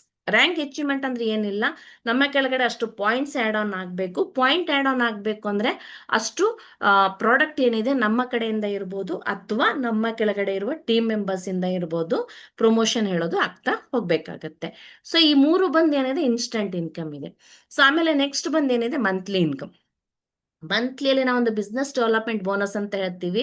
Simple language ಅಲ್ಲಿ ಹೇಳ್ಬೇಕಂದ್ರೆ ಸೇಲ್ಸ್ ಇನ್ಸೆಂಟಿವ್. ಯಾರಿಗೆ ಮಾರ್ಕೆಟಿಂಗ್ ಫೀಲ್ಡ್ ಐಡಿಯಾ ಇದೆ ನಿಮ್ಗೆ ಗೊತ್ತಿದೆ, ಅಲ್ಲಿ ಮಂತ್ಲಿ ಒಂದು ಟಾರ್ಗೆಟ್ ಅನ್ನ ಕೊಡ್ತಾರೆ. ಟಾರ್ಗೆಟ್ ಅನ್ನ ಕಂಪ್ಲೀಟ್ ಮಾಡಿದವರಿಗೆ ಸ್ಪೆಷಲ್ ಇನ್ಸೆಂಟಿವ್ ಅಂತ ಕೊಡ್ತಾರೆ. ಇಲ್ಲೂ ಸಹ ಹಾಗೆ ಡಿಪೆಂಡಿಂಗ್ ಆನ್ ಅವರ್ ರ್ಯಾಂಕ್, ನಾವು ಯಾವ ರ್ಯಾಂಕ್ ಅಲ್ಲಿ ಇದ್ದೀವಿ ನಮಗೆ ಎವ್ರಿ ಮಂತ್ ಒಂದು ಟಾರ್ಗೆಟ್ ಅನ್ನ ಕೊಡ್ತಾರೆ. It's not that individual we have to do, ನಮ್ಮ ಟೀಮಿನಿಂದ ಅಷ್ಟು ಪಾಯಿಂಟ್ಸ್ ಸೇಲ್ ಅನ್ನು ನಾವು ಎವ್ರಿ ಮಂತ್ ಮಾಡಿದ್ರೆ ಈ ಬಿಸ್ನೆಸ್ ಡೆವಲಪ್ಮೆಂಟ್ ಬೋನಸ್ ಏನಿದೆ ಅದಕ್ಕೆ ನಾವು ಎಲಿಜಿಬಲ್ ಆಗ್ತೀವಿ. ಎಕ್ಸಾಂಪಲ್ಗೆ ಹೇಳಬೇಕಂದ್ರೆ ನಾವು ಸ್ಟಾರ್ ರ್ಯಾಂಕ್ ಅಲ್ಲಿ ಇದ್ದೀವಿ ಅಂದ್ರೆ ಒಂದು ತಿಂಗಳಲ್ಲಿ 1,000 ಮ್ಯಾಚಿಂಗ್ BV ಆಗ್ಬೇಕು.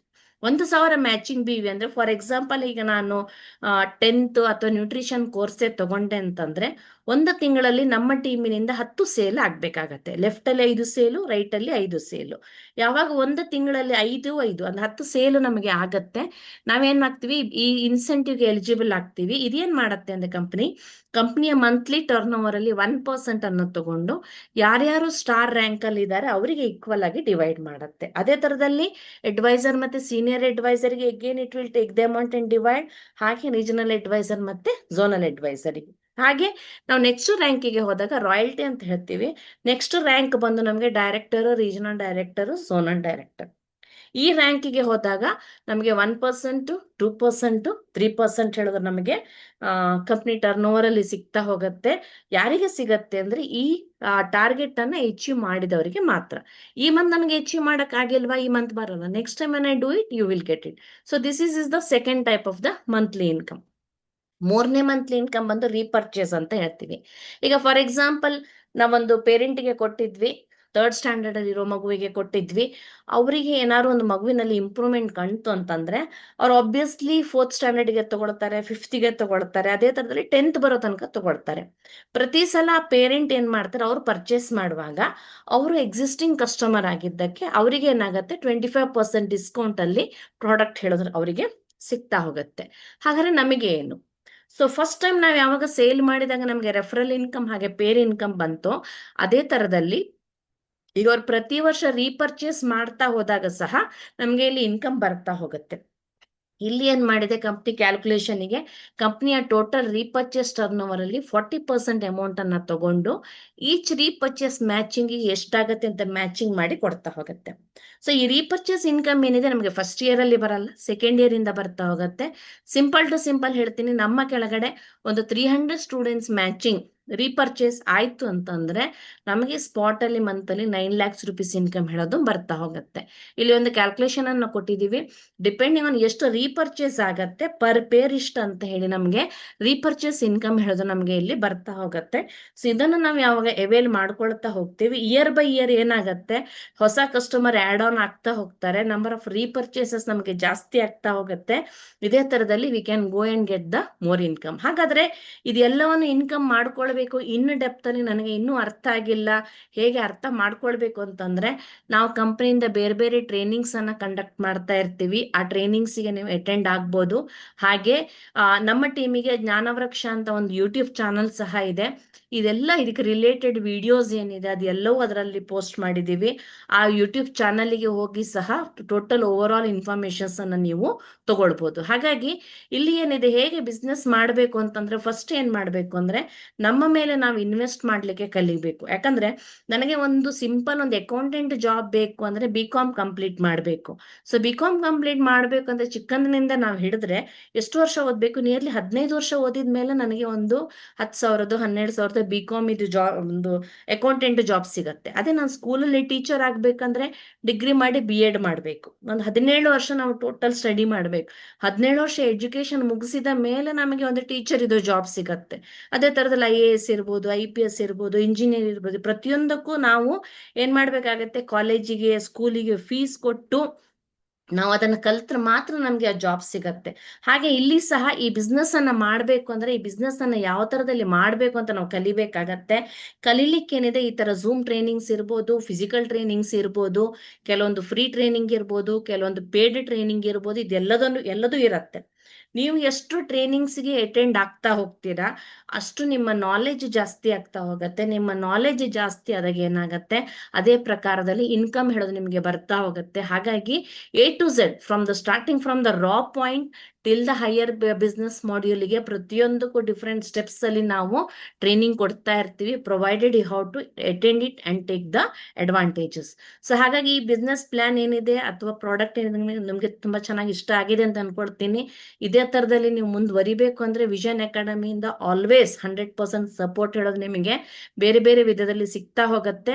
And I wish all the best to every one and hope every one will do the good business and achieve more in this particular platform ಅಂತ ಹೇಳ್ತೀನಿ. Thank you team, thank you every one. Thank you so much madam. Plan presentation ತುಂಬಾ